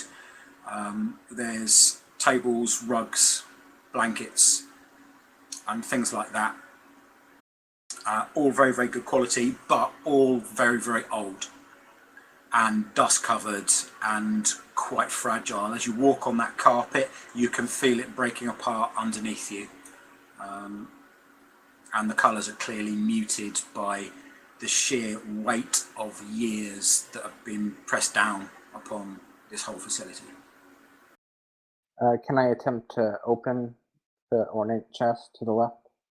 Yep, the ornate chest to the left appears to have writing implements in it. There would have been, well, there are some ink blocks that haven't been turned into ink yet, but there are some ink wells that have dried up and some quills. There are lots and lots of blank parchment, and there are a couple of books, dwarven books, but there's 3 dwarven books in there, but they're all identical. So they're 3 copies of the same book. Are there any symbols like a shooting star or falling star on them? No, none of that, but they all have the Clangeddin symbol of the cross battle axes on the front. And is that like a backpack type satchel to the east on the table? Yeah, there is a satchel, sort of a belt satchel, quite large belt pouch on the table there, as well as a bedroll that is folded up on the bed and a folded brown blanket on the floor. Is there anything inside the satchel? There is nothing inside the satchel at all. Okay. And in fact, as you pick it up and start opening it, the leather thonging that was keeping it together breaks and the thing starts to fall apart on your hands. There's not even anywhere that anything could be secreted within it. On the right side of the bed, is that like a table or Yep, that's drawer? a table. There's a table with a tankard, a candlestick with 3 candles in it that are unlit, and what is a bowl would have contained some kind of fruit. There's like this grey residue in it. Okay. But nothing of importance. No. Falstag. Right. Yes. What you have here looks like so I'll come back to you in a minute and that, so this is while you were searching, so you're still up north at the moment. Right, Falstag, this is for want of a better word, a cauldron. It's not really, it's an iron dish on 3 clawed feet that has water in it, and the water is intact. Doesn't have any mold or any impurities in it that you can see. Can I look down in it? It's clear all the way to the bottom. The inside of the bowl is very, very smooth, and the water is completely clear. There's no bits in it at all. Can I put my hand on the bowl? Yeah, it's cold to the touch. The water ripples gently as you touch it and send a slight vibration through it. Can I feel or like kind of look around the room to see if there's like anything out of place? The room is utterly empty apart from that. Okay.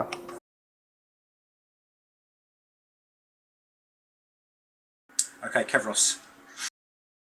You have a room that has some animal skins. They look like bear skins on the ground, and a bed with a chest to the north with a chair next to it, a table with a bowl and a knife on it, and a small writing desk in the south wall, as well as a small table at the foot of the bed.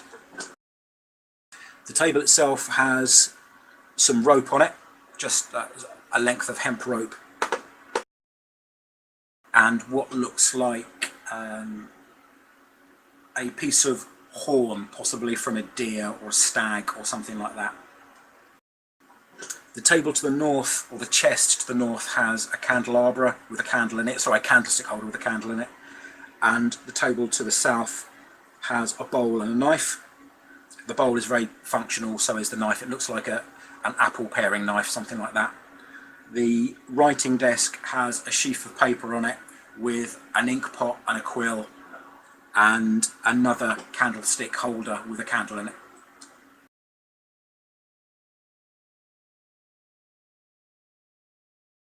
Is there anything you want to do with that room, Kevros?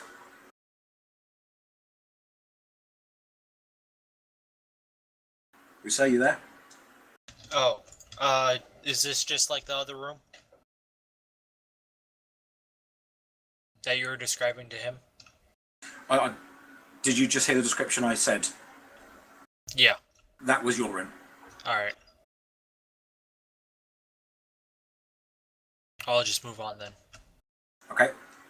And Anatsum and Falstag, you go down to the last room. which, as you can see, is a storeroom.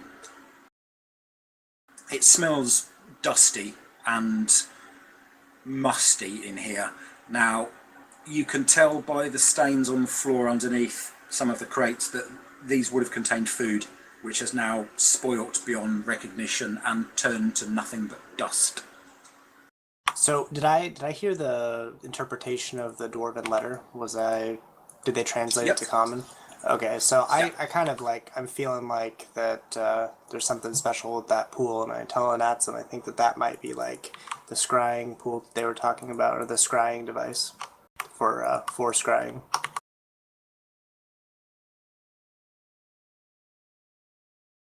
Okay. What is scrying? Scrying is using magic to remotely look at another location or to divine information about another location. Effectively. Okay. Let's see. We just have me, Falstag, and you need we need to get his name on the map. Is there a way you can do that? Because I always forget. Who's that? You The can see it on the paladin. bottom of the screen, the dark blue. Oh, apparently my name isn't set to C. Kevros. Okay. So there's nothing important in the storeroom, but we do kind of remember about the letter, kind of hinting towards maybe that pool of water could be used for scrying.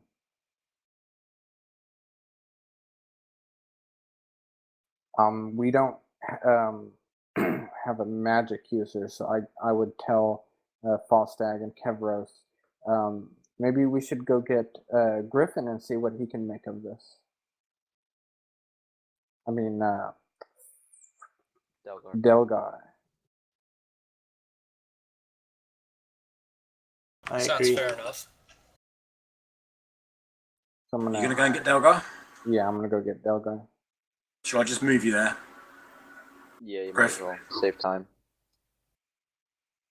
Yeah, I have no Farron, you idea. gonna go as well? Yeah, I'll go. Ooh, pretty colors.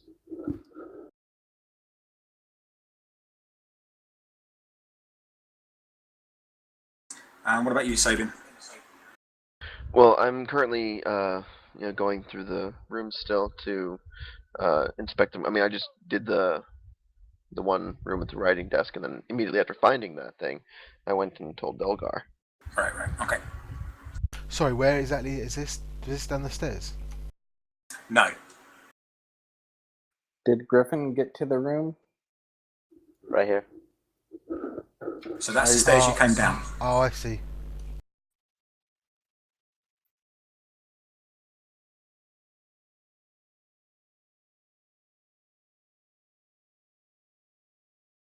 Okay, so Delgar, what are you doing? I'm gonna look in the. And you say it's just like a pool of water. Yeah, very, very clear pool of water. Right. Well,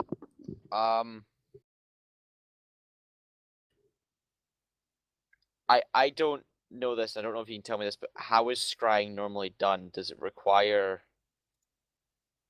normally require some components, or I don't know if you can tell me that. Well, there are spells that would you use to scry with. Right. Basically, the specialist tradition, arcane tradition of divination. And basically, diviners are people that can look at the prophecies, the past, presents, and futures, things like that, can sort of remote view, foresight, all that sort of thing. It's one of the schools of magic that you could have chosen yourself if you wanted to. When you chose the second level. No, would you go with conjuration? Was it second level? Abjuration. Abjuration, that was it. But there are lots of divination spells, so you can cast divination spells if you know them. You don't have to be a divination expert in order to cast them. Right. Well, I don't actually know whether this would make any difference, but I could cast Identify, but I don't think that would do anything.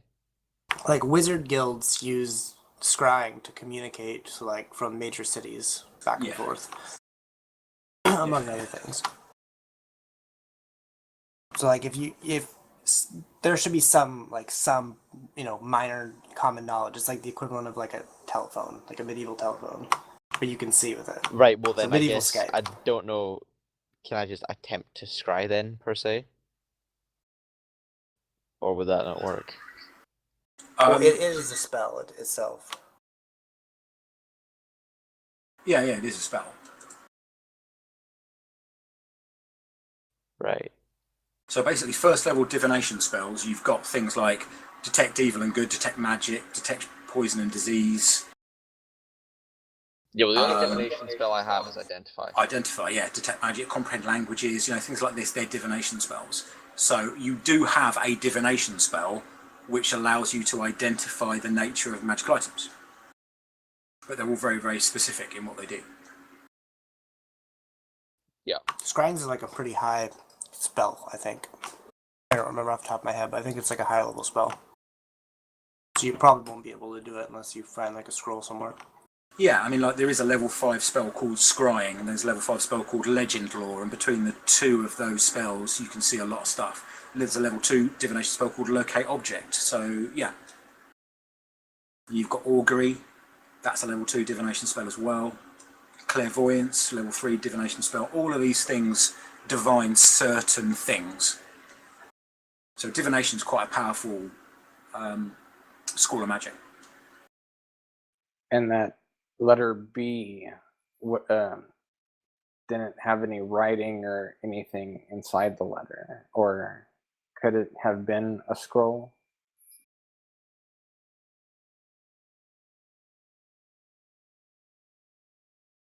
Was that aimed at me or him? You. I don't know if he would. Have you inspected the letter B yet, Delgar? Well, yeah, I've looked at it, but I mean, not really a whole lot. I haven't identified it, if that's what you're asking. Like, used the spell. But no, I've I've inspected it. I have looked at it a bit, but I couldn't really make heads or tails of it. Well, I would look at you and say maybe the letter B is connected to this somehow. Possibly. Can I pull it out and attempt to scry? I'm sorry, this just makes no sense to me, but Right, well, you can't. When you say scry, the only spell you have that uses divination is Identify. Right. Well, then I guess the best I can do is attempt to use Identify on the pool of water, but that's about it. And I'd cast it as a ritual if I was going to do it. Oh, keep in mind too that the letter that you guys read said that scrying wasn't allowed, as far as I know. That's correct. So Well, it makes sense from what that I it's not understand, working. yeah, it just said that it wasn't going to work, not that it wasn't allowed necessarily.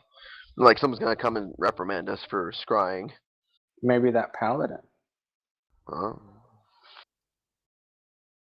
Oh goodness! So Delgar identifies the pool of water or scroll, and the coffin opens.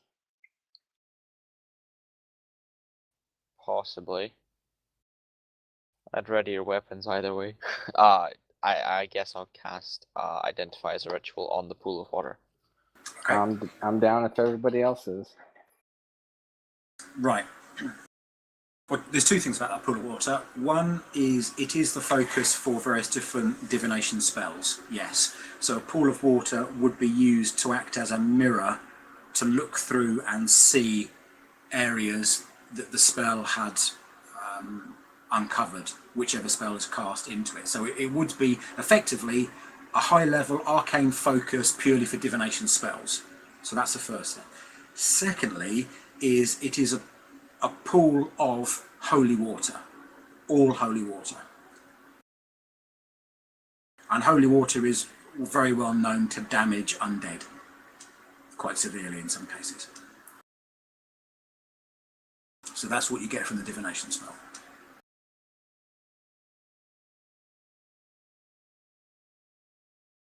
And that rounded flask, did that have liquid in it, or was that empty?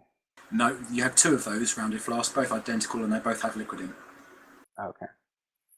In the apothecary room, there might have been empty bottles if you want to check. Okay, I'll head there now. Maybe, because who knows when that holy water might come in handy. You can find, sorry, don't bother going all the way back there. You can find two empty glass bottles with stoppers that you could use to put holy water in. That's effectively 2 doses of holy water. Okay, I'll fill them up, both of them up with the holy water. Sure. And after Delgar cast that divination spell, did we hear or feel anything? No.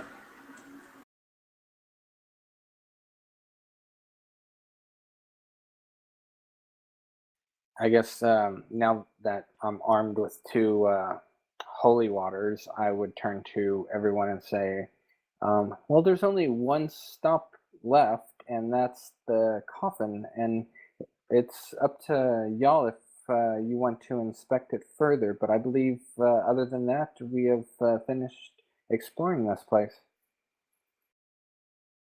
I agree. I would like to send, I guess, information of my closing of the portal.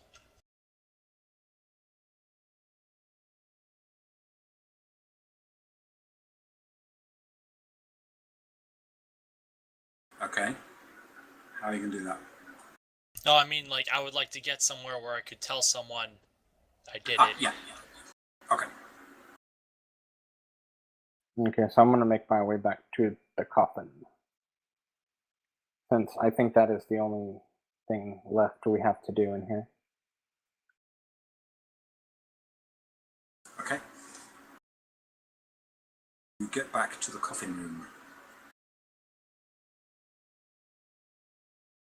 Do we still feel that soothing, comforting feeling once we get back in? Not where you are at the moment. When you get inside the circle, yes, you do. Okay, I'll wait till everybody gets here before touching the coffin. I can't move my character. Oh no, I can. Oh, really? Yeah, I'm gonna just reload it. It's been really finicky.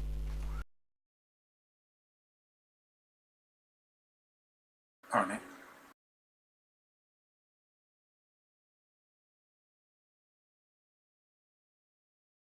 Falstad going to say then, what are you guys doing? So yeah, I want to check the 2 bedrooms that are there. Okay. You don't find any other hidden or secret items in any other room. Just that one you found. All right. You find a lot of interesting stuff in the alchemical room. The apothecary, I should say. There's in the various different chemical room. Yeah. You're searching all of the rooms, so eventually you'll find it. If you head back along that corridor, and then take the second right, so your next right, that one, go down, and then take the first right from there. That room there. That's an alchemical room. You've got 2 obsidian-topped tables with a brown table that has lots of flasks and alembics and God knows what else on in the left-hand wall. They're all empty, although there's residue in the bottom of them of various different colours.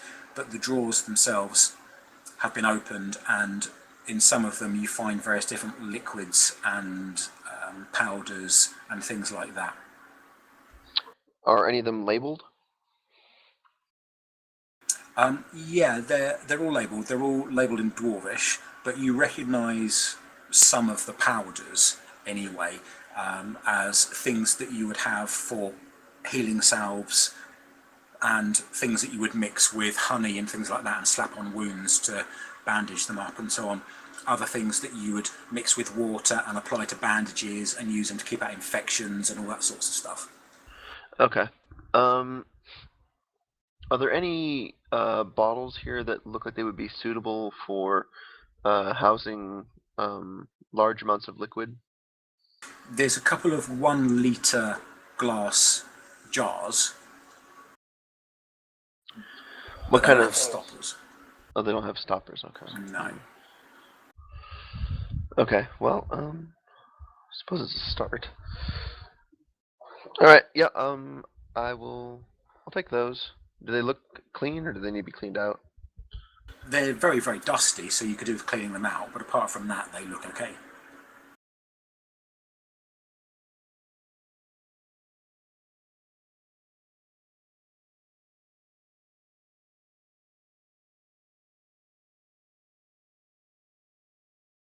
All right. Got that written down. All right. So I'll take both of those, and then let's see.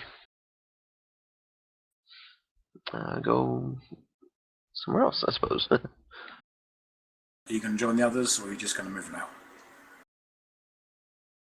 Yeah, I'm gonna go and attempt to join the others. Right, so what you've got in front of you there, where you were, is a grating on the ground. And there is a draft that comes up from that grating and goes up through a hole in the ceiling.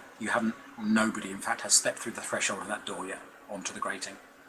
Oh, I was down there. I thought someone else walked past already. I was like looking at that. Okay. Well, interesting. I think I will wait though. Okay. Yeah. And let's see. There was just the one book on this table. Is that the only one that was open? Yes. Okay. I guess I'll pick it up, and it's written in Dwarvish, right?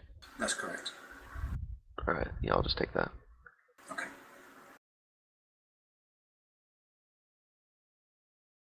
Right, back to the rest of you guys.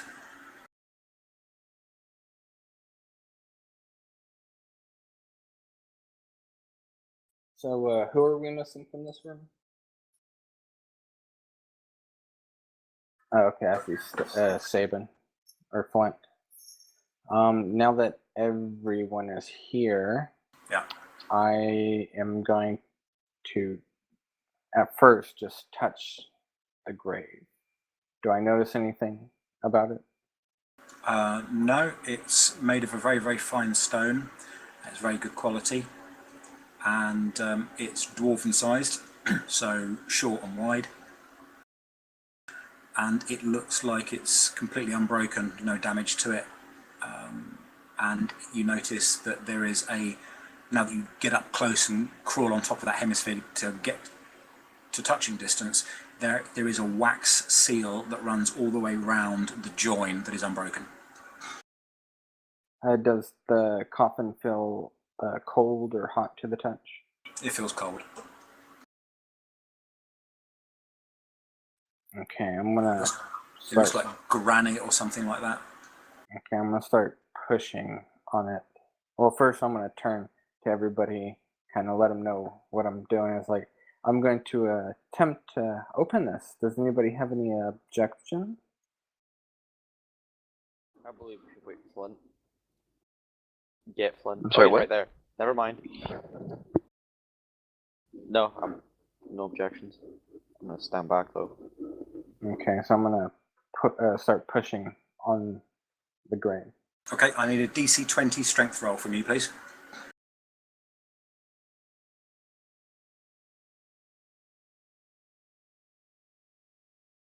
Not a chance. No way. No, not happening. Not even remotely. So, after my pathetic failed attempt to open it, I will look towards the rest of the group and ask if anybody would like to help me with this. I say Falstack. I offer up Fine, the I'll help. crowbar. Okay, so if Falstag does it with an atom helping, it means Falstag, you get to make a DC 20 strength roll with advantage. Nope. This is heavy. It's solid granite, and it's probably a foot thick by 6 foot long, 4 foot wide. It's very heavy.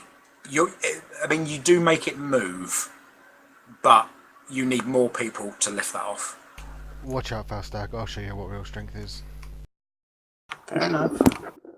Okay, so you now need a DC. Who's the biggest strength? It's still Falstag, isn't it?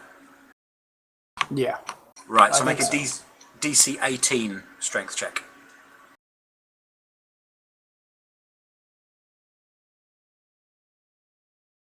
Okay, right, between the three of you, and you know there is no way that any individual could have done this on their own, with your corded muscles and straining sort of neck muscles as you sort of like grimace, you do manage to break the seals and lift it off. And you lift it enough and up and slide it out of the way, and it falls off and slides down the hemisphere to the ground where it cracks. In there, you have a dwarf, perfectly preserved, wearing plate mail that bears the Llangedin double battle axe symbol. There are 2 battle axes, one down either side of him in his grasp.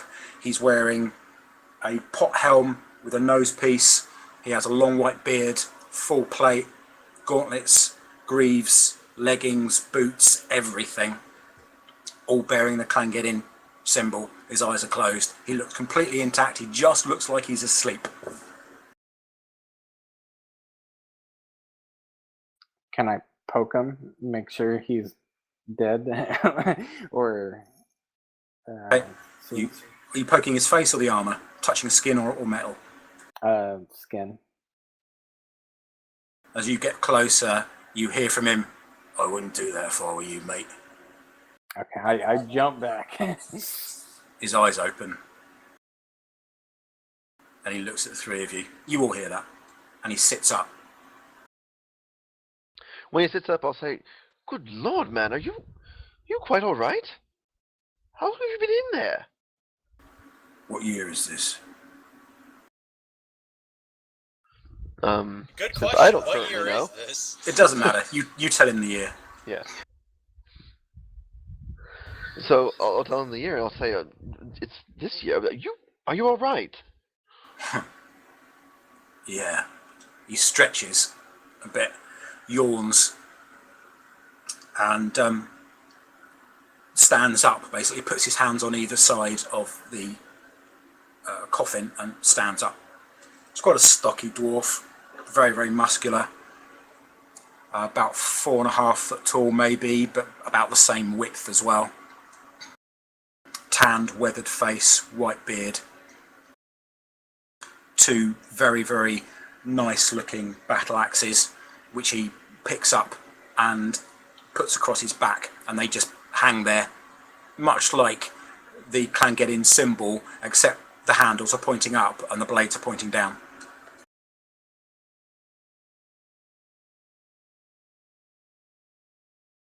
And he kind of cricks his neck to the left and the right, and you hear the bones sort of crack in his neck. Oh, that's better.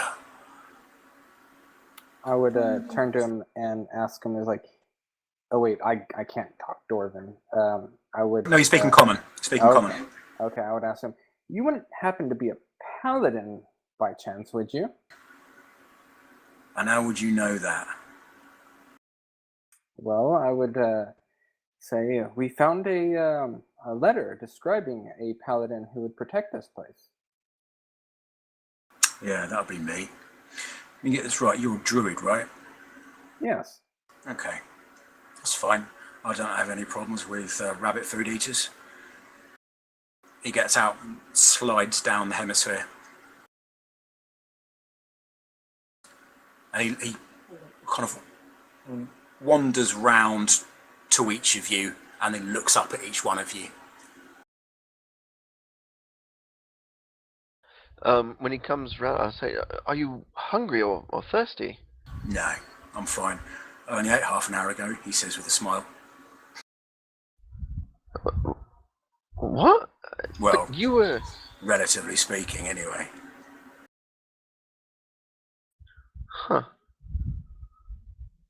Right. So, were you imprisoned in this coffin? No, I volunteered. Oh. Right, well then, It's what what on paladins earth did do, you volunteered for? I'm not to really look sure I after this understand. place. Oh. Why not? Somebody's got to do it. Yes, I suppose you're right. None of the priests would. So it Seems to have falls on old fallen Muggins here. seems to have fallen in disrepair. That's expected. I never expected the wall to fall down, though. He wanders over to the rubble to the northwest. Blimey, I've seen better days, isn't it? It's going to take me months to fix that back up. If you don't mind me asking, we also found parchments referring to a falling star, a meteor, perhaps. Do you know anything about this? He grins. Right. How much do you know about falling star, then? Well, we spent the night in this room, and from what I gather, we each had dreams of a falling star, but that's about as much as we know. Well, this is the Cathedral of the Falling Star. That's what it's known as.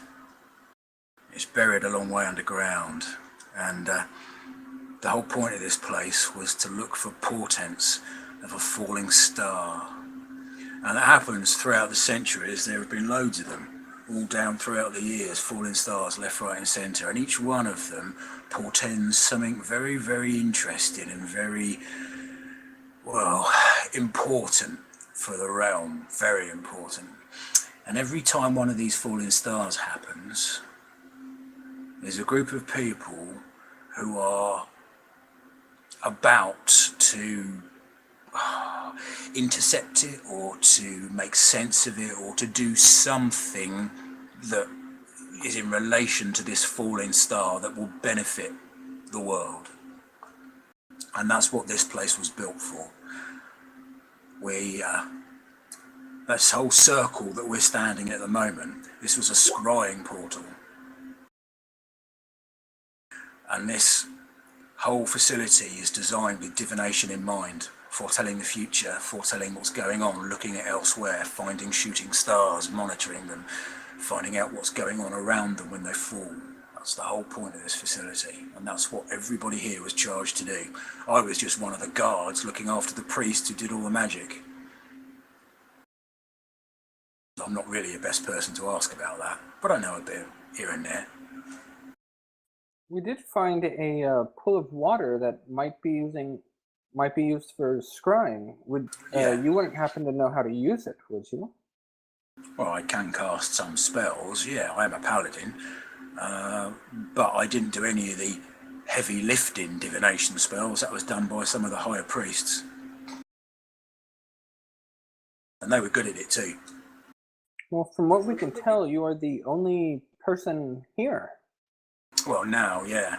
The only difference is when this place was sealed shut from the outside world, it was sealed in such a way that nothing could scry in and nothing can scry out. So your divination spells aren't going to do anything, I'm afraid.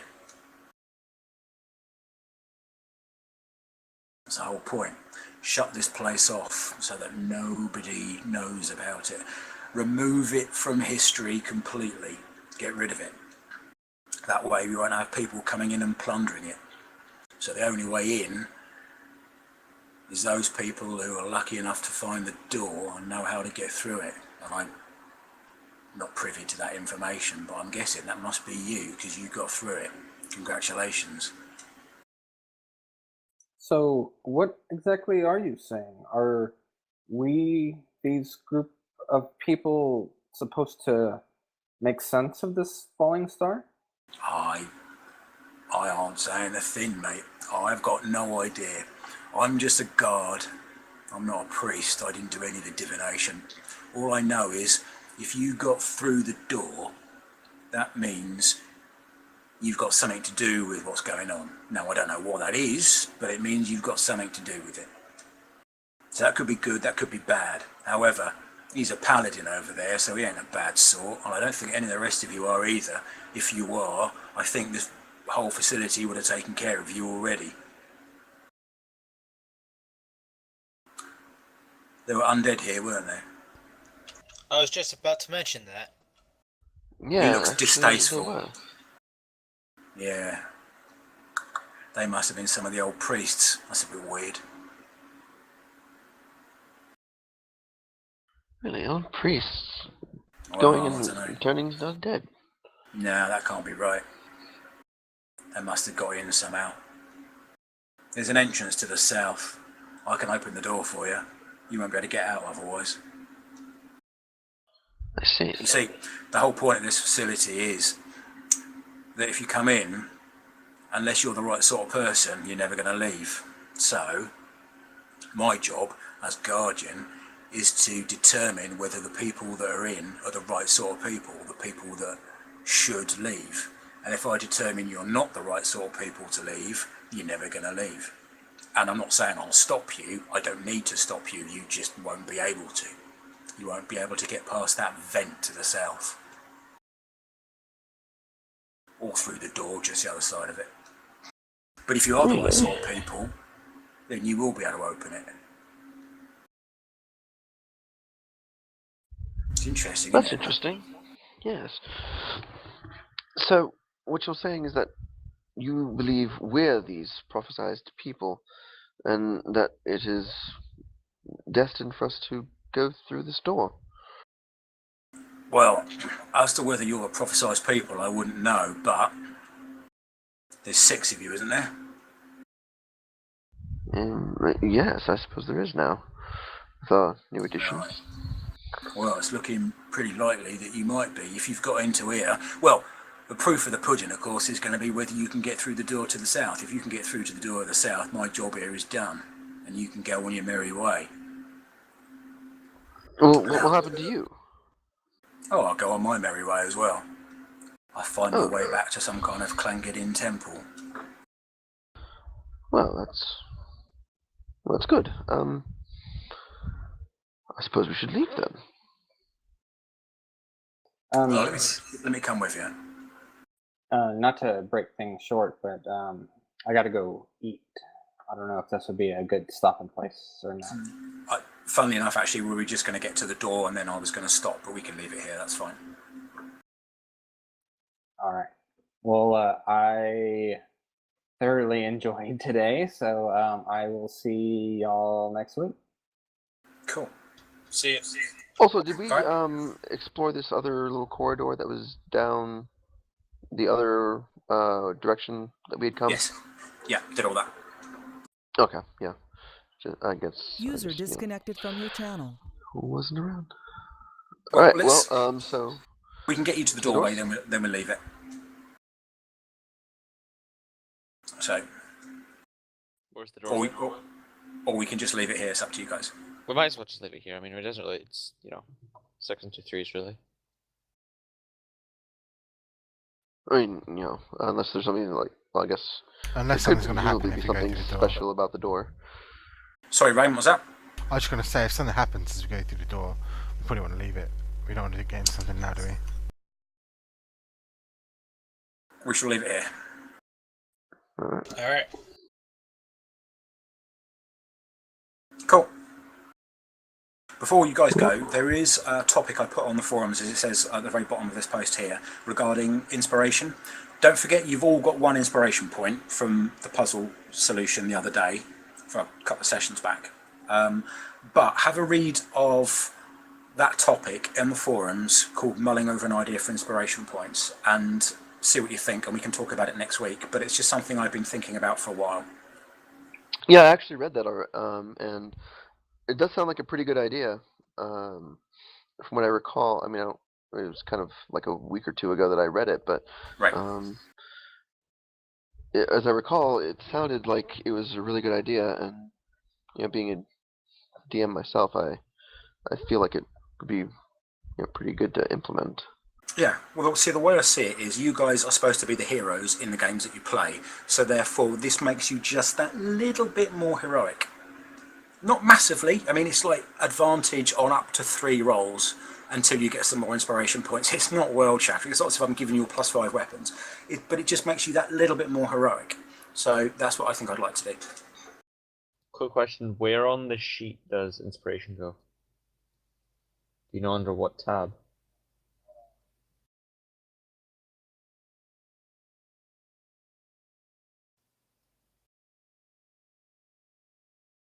On roll 20. Yeah, on roll 20. Yeah. That's what I'm looking not for. entirely sure there is anywhere for it, actually. Must be, I mean, there totally must be. Well, I don't know. I gotta go, so I'll just jot it down in my background or something, and I'll look Yeah, for sure. it later or something. Yeah, no worries. Hi Rose, someone was asked, can I just link you the Twitch stream?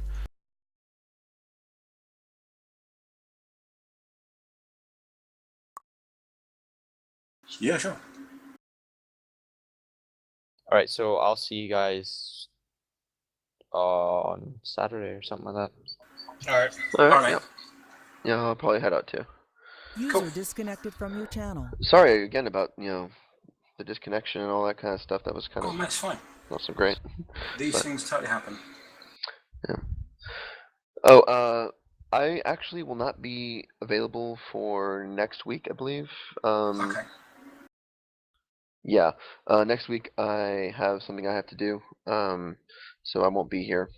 Just want to give you the heads up. Sure. All right. In any case, good game. And Thank you. see you in 2 weeks. Have a good one. See you, mate. See you. User disconnected from your I'll channel. see you guys next week. Okay, Alright. see you next week. See you, dude. User disconnected from your channel. All right, I'll be right back. Oh, no. And wow. Wow.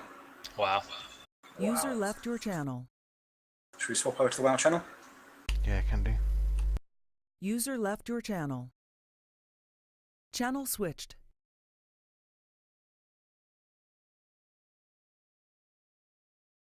Yeah, I think the Twitch chat had a couple of questions for you, but I didn't really know the answers, so. I'm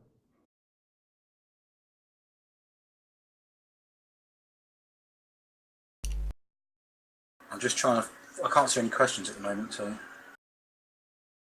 Oh, let me try and find it.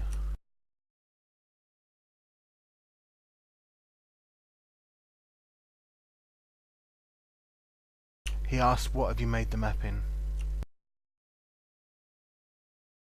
Okay. Made it a roll 20, funny enough. He just wants to know, he said he's been DMing for 25 years and he wants to know if there was any programs he needed to buy to build a map like that. For some reason I can't create a Twitch account because I don't have one at the moment. It's asking me to please put the correct capture in, but there is no capture on the screen, so that's kind of tricky. Ah, fantastic.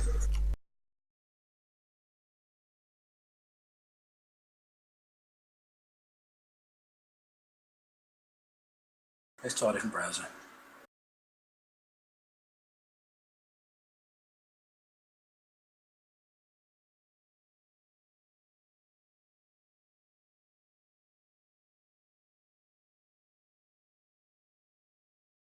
Fortunately, I have about 5 different browsers installed.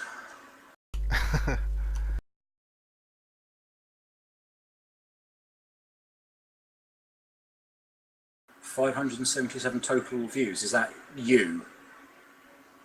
You've had 577 total views, or is that this video has had 577?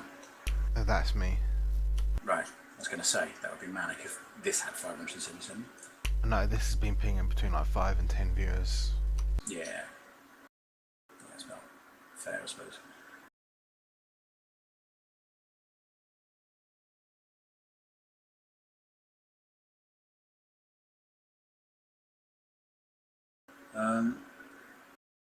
Is there a way of finding a chat history?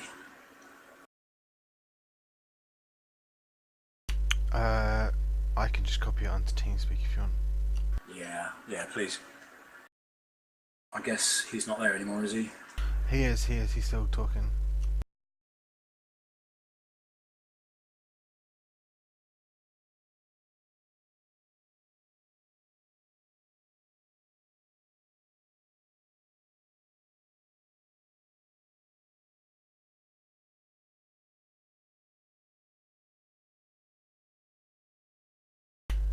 Yeah, it's this Wolf Q is the guy who's been asking questions.